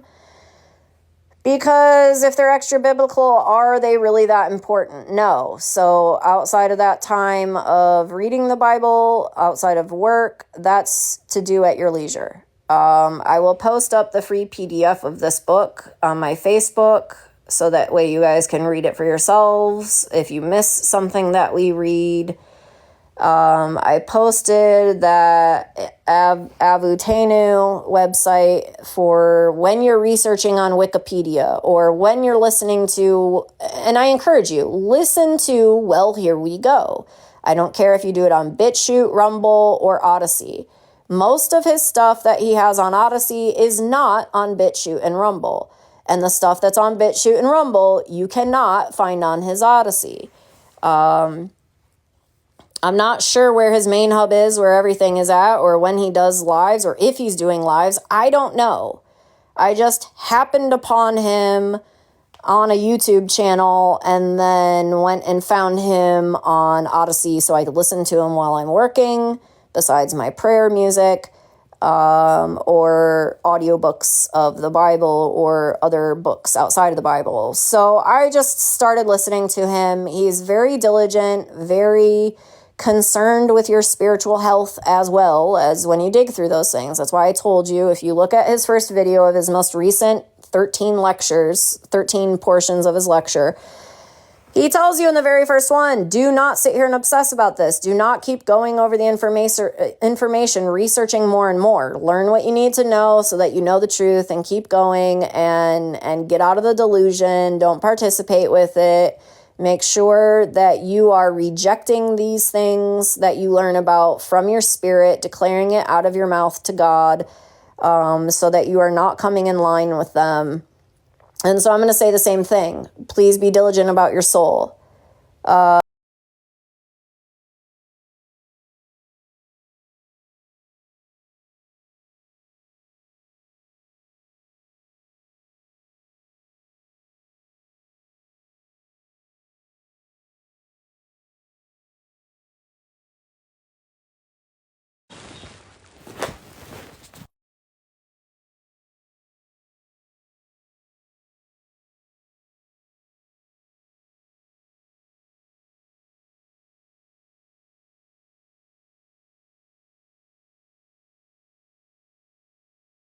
Sorry, I had to make sure that I cut off certain words, but it doesn't look like it's going to work. That's his name on Odyssey. You can look him up at BitChute. There's other people who have posted his material. Again, he does these things in a linear fashion. He's really good about his research, okay? He's really good about his research. He's really good about making sure that you have evidences, facts, that you are understanding where he's getting his knowledge from. He provides the evidences in the videos. He will look up the Wikipedias. He will continue to show you, historical evidence, how things and people got infiltrated, who they are. He encourages you to use that Avotenu, so that way you can look up their family lines, see if they are fake converts, things like that. Because you're not just looking at what people claim to be, you are looking at how they live their life. Okay, that's really important. Yeah, it is. and I can't remember, Bunts of the World Neat, Knete, on YouTube. That's how I found it. And so, like, basically, and they started removing a lot of their videos. But everything that I post, the videos, the links, they're all on my Facebook. But Bunts of the World Neat, this is where I found him. Okay, and it doesn't even have all of them. That's where I found the Gematria video I posted. Michael Hoffman II that I found when he did some research into Judaism. You guys should watch his videos. He's getting scrubbed off the internet because they don't want the truth to come out. Adam Weishaupt, okay, German Jew or German Edomite. He's one of the ones who helped create Freemasonry, and him and Albert Pike and all kinds of other people say that, yes, Freemasonry is built on Kabbalism. All right, I haven't watched, obviously, some of these videos.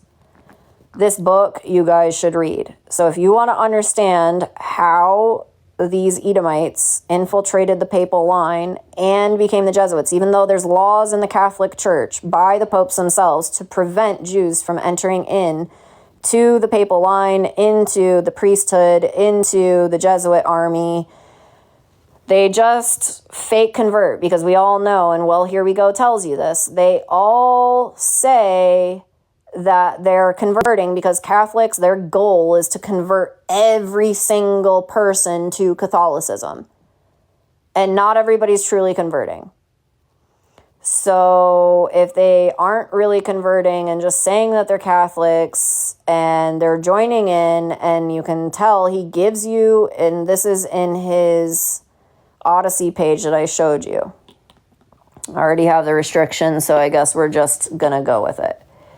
It's in this, okay, this and the legacy, okay? So he talks about that book in a lot of them. I think it's earlier ones. Yeah, because he's building the history about it.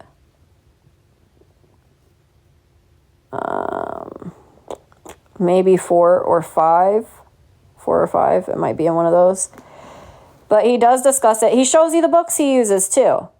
Okay, so he gives you all these things. He also has another page. Well, Here We Go Documents channel. Again, I don't know how to use this.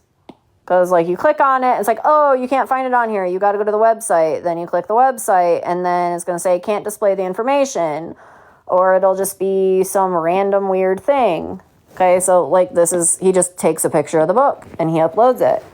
So then he gives a description. This book does provide an overview of the connections between Vatican, P2 Lodge, and the CIA as part of the operation of Gladio. You will have to do additional research, though. So, like, he gives you the information, but you're going to have to go do your own research. And he'll show you the book title, by the authors, who it is, what you need to go do to go find this information yourself. But again, I don't even know where this Operation Gladio is. I don't know where it's being posted at. So, like, a lot of his stuff I'm not getting. I'm not upset about it. You can only delve so much into understanding Satan and not lose your freaking mind. But apparently he's been doing other things. All right.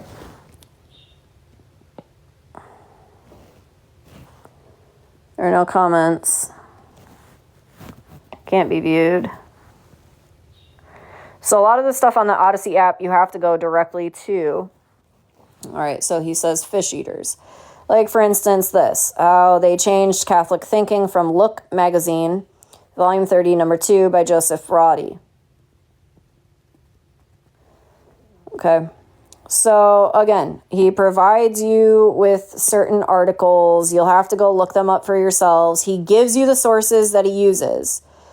And you'll have to listen to his videos to understand what all these sources are, because I don't remember them all. He does use Internet Archive more heavily than any other of his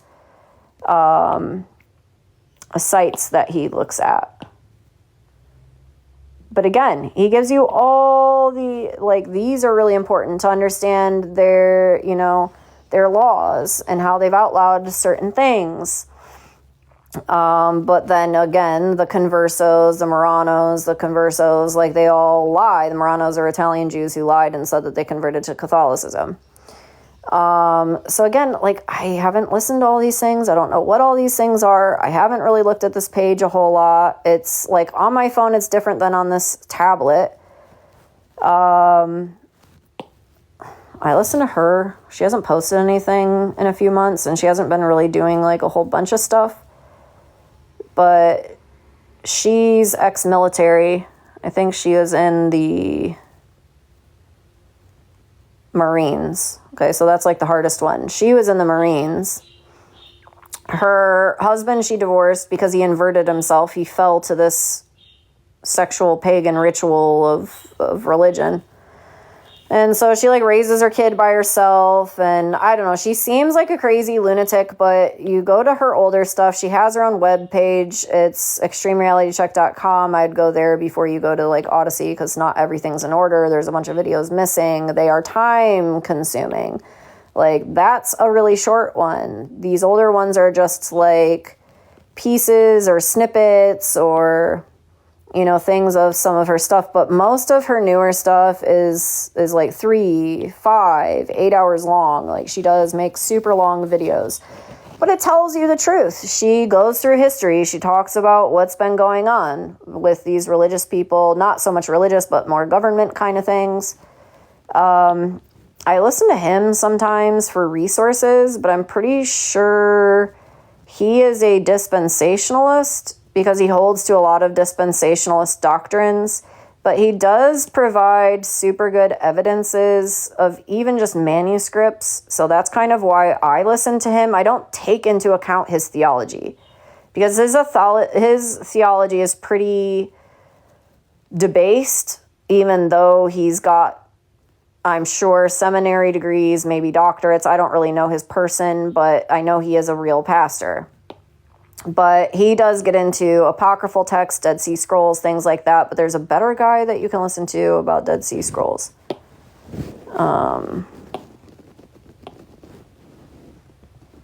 Again, you guys can screenshot these if you want to. This is occultic type stuff. Some of them are like occultic, so you have to be aware. Some is just like this guy, Action Adventure Twins. They go into caves and they just like look at underground things that God has made, and that's pretty cool. There's nothing ever crazy or weird that happens there.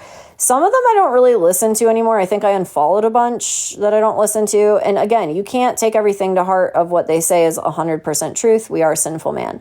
119 Ministries, if you want to listen to any people minister to you, I would definitely pick these people. They seem to be the most sincere and most honest out of all people I've ever heard ever teach about Jesus Christ. They do sympathize with the Edomites too much, but again, they're not too bad. But things like Agrippa's diary, this is very occultic. But and I don't even watch it. I've watched like a few videos out of it just to get some understanding of certain things. Let me see. I quit listening to him. I'm sorry, I did. I used to love Rabbi Hirschberg, but I can't listen to him anymore. Because I'm finding that a lot of the information that he teaches is also very debased and not truthful to the Bible, and it's very Jewish opinionated, and I mean, you know, Jewish opinionated. This guy is kind of, he's always trying to date set the rapture, but his teachings are pretty cool. You guys should look at them. I do think that does have some... Hey, good morning. I do think that has some weight to it of what he does talk about. Her, I just got interested in what she was talking about with Macron. And some of these I've been subscribed to since, you know, like a decade or more ago. So I don't even listen to some of these people. His page has some pretty cool stuff on it. He hasn't posted in forever. I don't know what happened to him. But he's posted some pretty interesting stuff. I'm not saying it's all truthful, but he does provide some interesting things that I found some of them are truthful. Confound the Wise, always pretty good. He's on YouTube. He's on TikTok. I'm sure you guys have heard his flat earth stuff. Very calm-mannered kind of guy. Very nice, very pleasant to listen to. This guy kind of got off the track. Just saying. His older information is super good, okay? His older information is really good, very unbiased, but now he's kind of favoring this preterist viewpoint that we're in the little season, I believe. So I don't really listen to him too much anymore. Some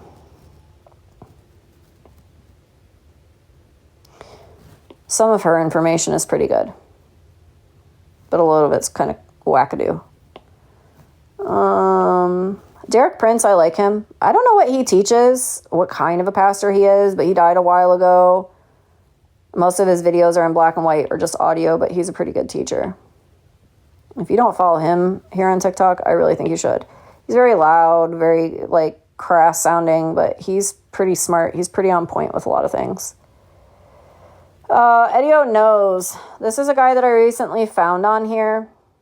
Okay, and I don't hear my daughter yet. That's why I'm not getting off of here. But he had some video talking about Rome.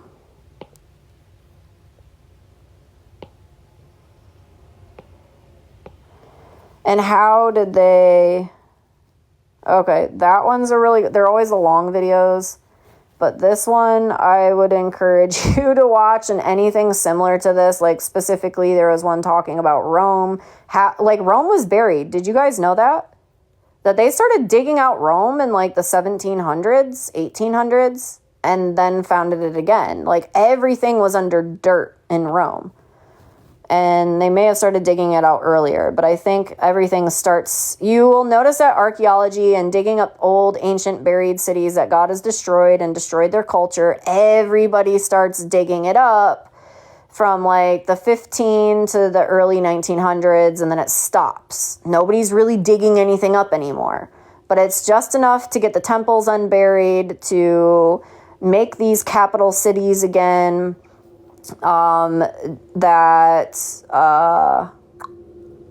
who was the guy in the Middle East, in Iraq? He was some dictator, and it was in my lifetime, he dug up Babylon. And now Babylon's a city again.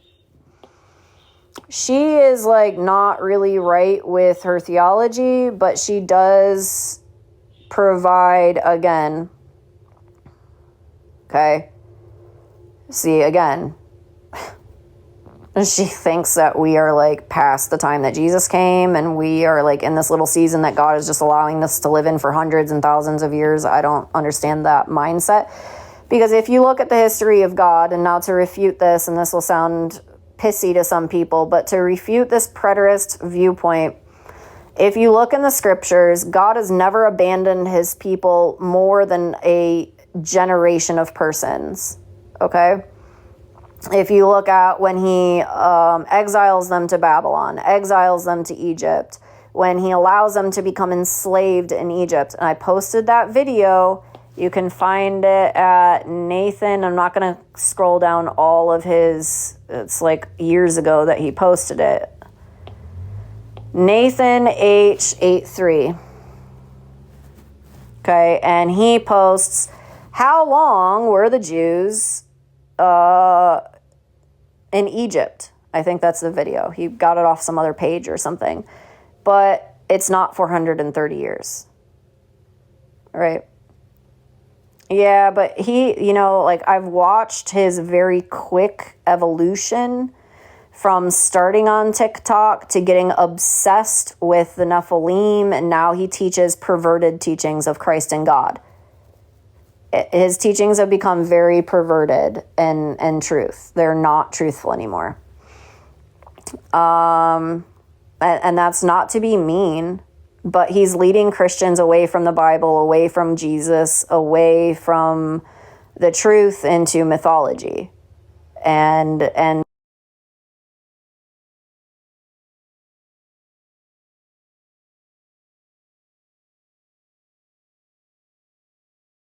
words for the little season: micron, chronos. Now, I want you to think of that root word, micron, or microscope, right? A micron is so small, right, that you must, and this is like a measure of size or weight.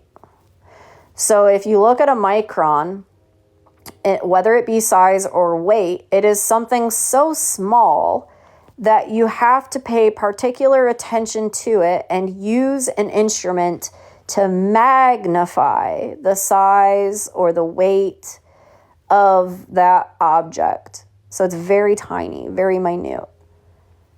And chronos literally means time.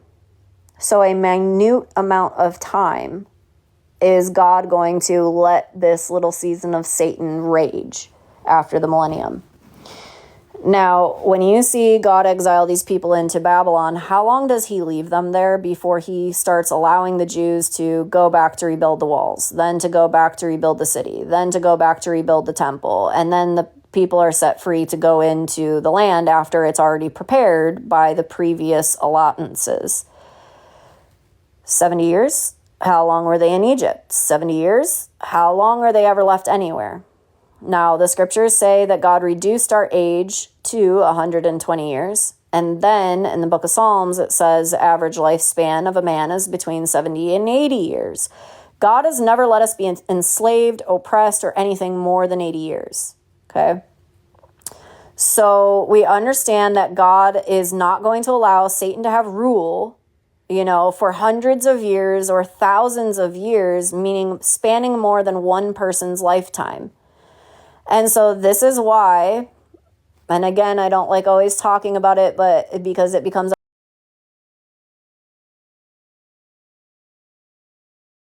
Jeremiah, if you read Psalm 27, if you read Isaiah 17, and you can find it in like 26, 46, 66 as well of Isaiah. If you are reading Daniel chapter 12, if you are reading and understanding Paul, who is surmising everything from the Old Testament, when he talks about this salvation from the wrath to come, he means that, because he is not given this by a secret revealing of Jesus Christ. When Jesus reveals himself to Paul and causes him to literally become blind, and then 3 days later he can see, this is showing you, what is he seeing? The physical world, or having spiritual understanding as well? So when Jesus gives him back his sight, he does not just see the world again like he saw it before, but now he has spiritual sight. He opens up the scriptures to Paul, just like Jesus did to his disciples after his resurrection, to cause them to remember and understand the scriptures, how it all pointed to Jesus Christ, how it all pointed to his salvation. And so God does the same thing for Paul. He is an apostle, but born out of time, right? So we're not going to disclude Paul from receiving anything that the original apostles had already received. So when Paul talks about this salvation from the wrath to come and how we will be changed in the twinkling of an eye, each man according to his own order, right? Christ, the first fruits, talking about we, the body of Christ, we are received first, then those at his coming, and then those for the judgment, right? So we see that Paul, even in Corinthians, let's go take a look at it. So we're going to round this all back to the Bible. All this discussion, because we should.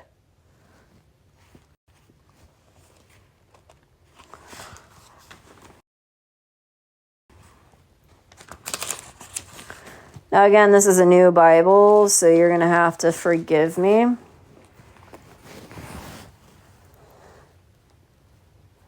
Okay.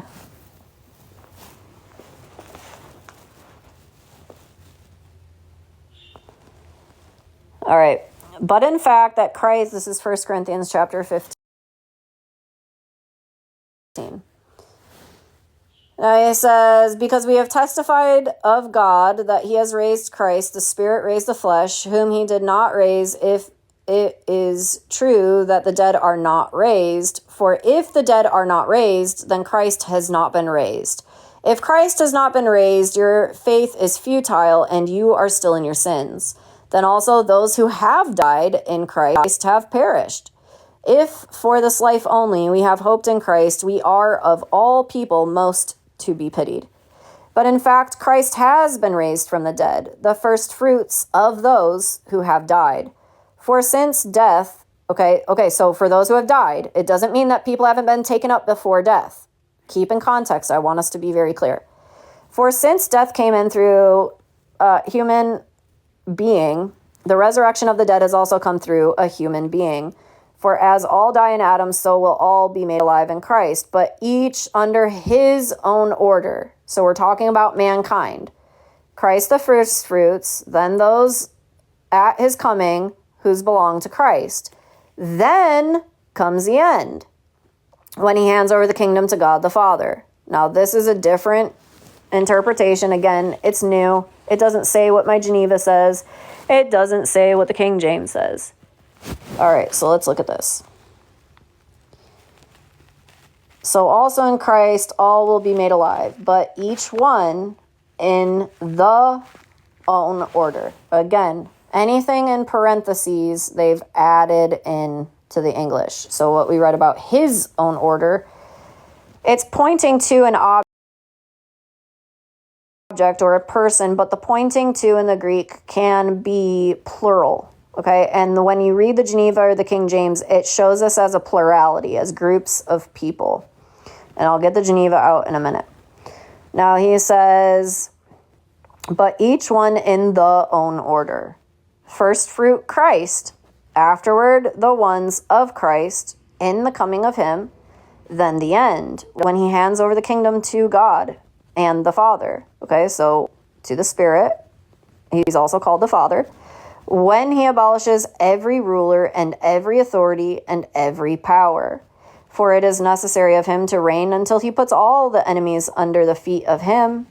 Last enemy being abolished, death. For all things he subjected under the feet of him. But when he says all things have been subjected, it is clear that this, whatever it's pointing to, he is accepted. The one having subjected to him all things. Okay? Now, that's just the Greek. We're not abridging it like that does in the English. But when Psalm 27 says, God will hide me in the tabernacle of his temple in the day of indignation. Isaiah 17 is paralleled to John 14, the very beginning, right? Then you look at Paul's letters, Romans chapter 5, you will be saved from the wrath to come. Let's see what's Timothy, Ephesians, 1 Corinthians.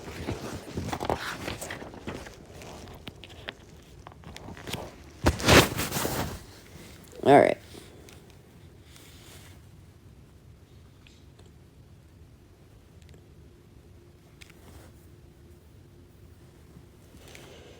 Okay.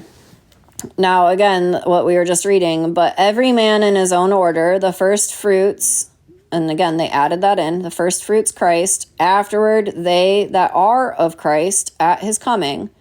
Now, again, this is plural.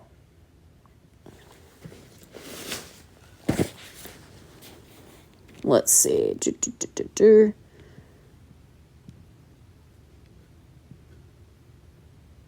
Oh, no, wait. It's not. This one is singular. Let me look it up in the interlinear as well on my Bible Hub.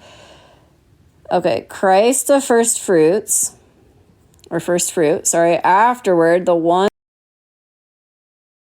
of Christ in the coming of him. So this is talking to our particular time period because it doesn't have the sigma at the end. Okay, the lowercase s, it can be written in this way. It can also be written as like in this right there, the O symbol with the tail off of it. So we don't see the O symbol with the tail off of it. So it's pointing to a particulate. So he's showing you in his own order, mankind will come in his own order. Christ, the first fruits. Where were we at over here? 15. Every man in his own order. The first fruits is Christ. Again, they added the is. Afterward, they that are of Christ at his coming shall rise again, and then shall be the end. Well, what is the end described to us? It's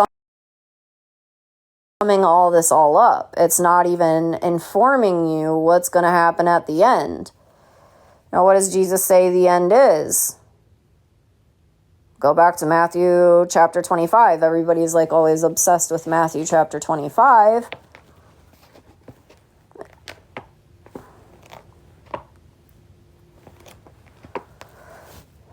That's 24. I'm sorry, 24. So the disciples ask,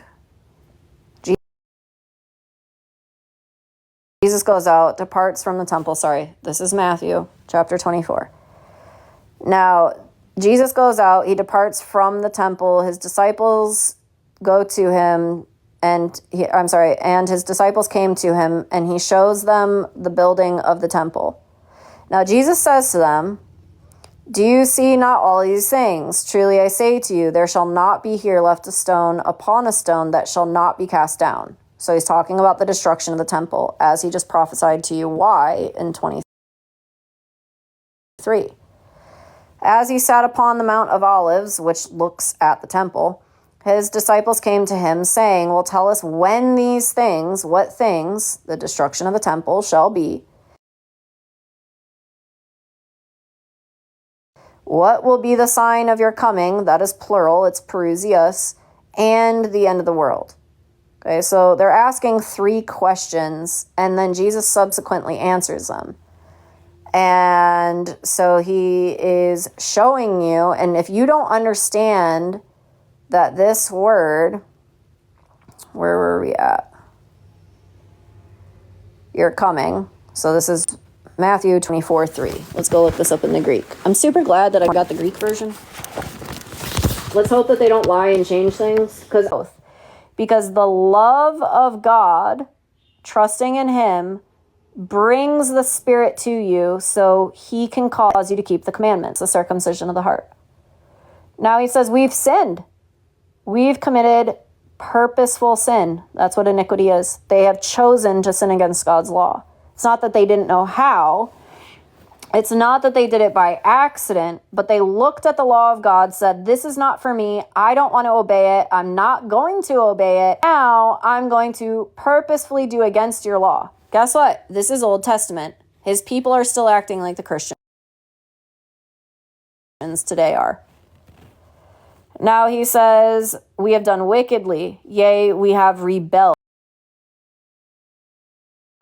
That means that you have known what your Father expects of you, and you chose to do against it.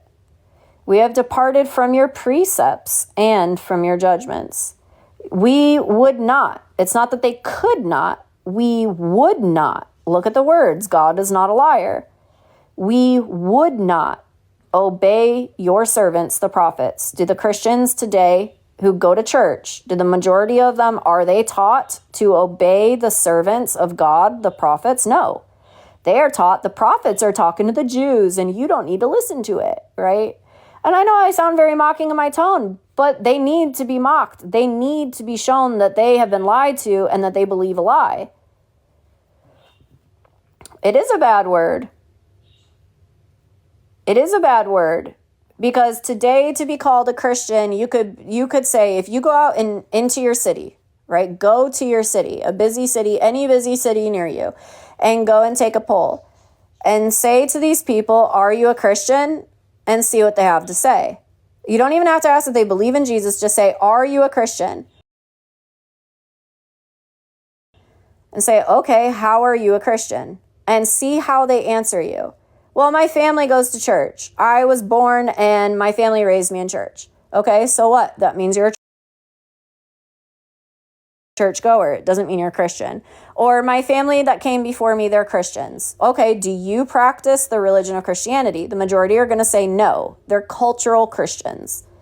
And then you're going to go talk to the people who do say, yep, I'm a Christian. I go to church. You're like, okay, well, are you born again? And they'll say, yeah, okay, how do you know that you're born again? They're not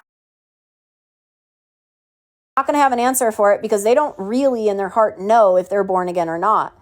The easiest answer to say, yes, I'm born again is because you say, God has circumcised my heart, God teaches me his laws, I love his laws, and I want to obey them even though I fail.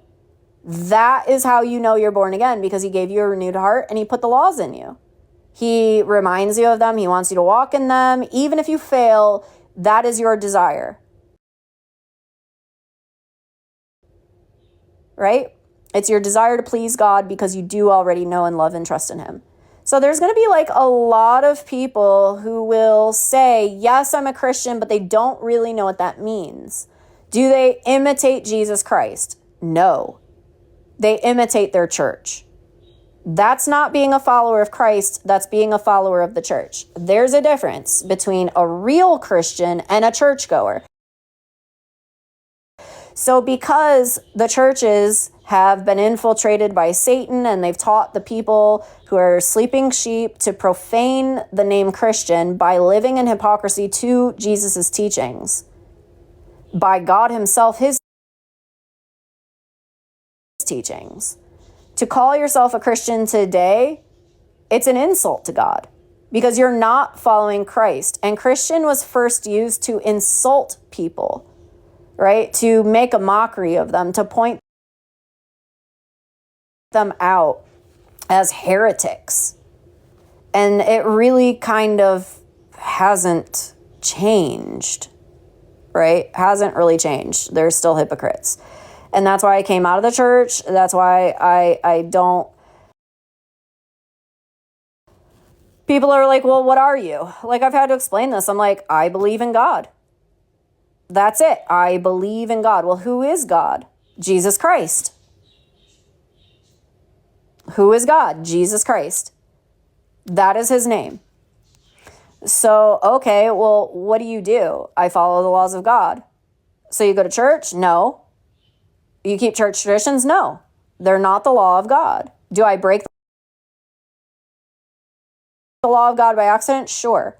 Do I do it out of ignorance? Yup. Do I do it on purpose? Absolutely not.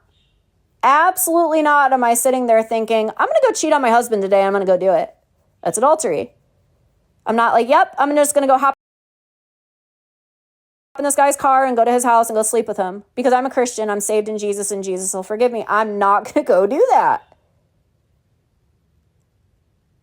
I'm not going to go out of my way. The mask of the Satanists, the Kabbalists, the Talmudists, who pretend to be the chosen people of God and are not. How many times have I shown you that? So when you see the first beast who rises up out of the sea, he's coming up out of a sea of demons. It's the spiritual kingdom of Satan. And the second beast who comes up out of the earth, that is the physical realm of mankind, the kingdom of mankind, who forces all people on this earth, unknowingly, remember he's subtle and crafty, to worship the first beast, to worship Satan himself.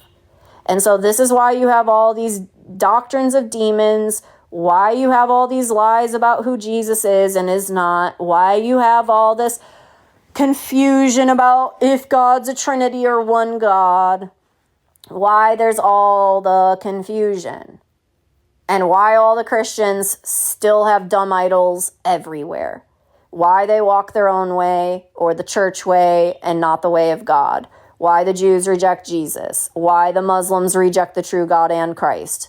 They pretend that they accept Christ, peace be upon him, but they reject who he is. That's rejection of salvation. The Jews don't even talk about Jesus, and when you talk about Jesus to them, they hate you because they are taught to hate Christ. They are taught to receive a false spirit, the Shekinah glory, the androgyne female deity of hell, the Baphomet. And so that's why they hate Jesus, because they've got Satan's spirit. And then the dumb Christians are worshiping the dumb idol Jesus, who lets them run around like heathen, disobeying God because the law is not for them. Jesus nailed it to the cross. The second beast who came out of the earth, mankind, the leaders, the mountains and the hills, Okay, so when you read the mountains and the hills, the leaders of the 7 continents, the 7 mountains, or the 7 heads, or they hide themselves in the mountains and the hills, they're hiding themselves behind the elite, behind the rulers of the world. And they seek the tickling of the ears by those people to guide them to the path to hell while hiding themselves from God. That's what that means. They're hiding from God, taking refuge in the lying mountains and the lying hills. They are believing the people of this world over God. Hide me from him. Hide me from his wrath. So the second beast of the earth, that is mankind. And they're fooling us. And we are being deceived by them. And we're picking up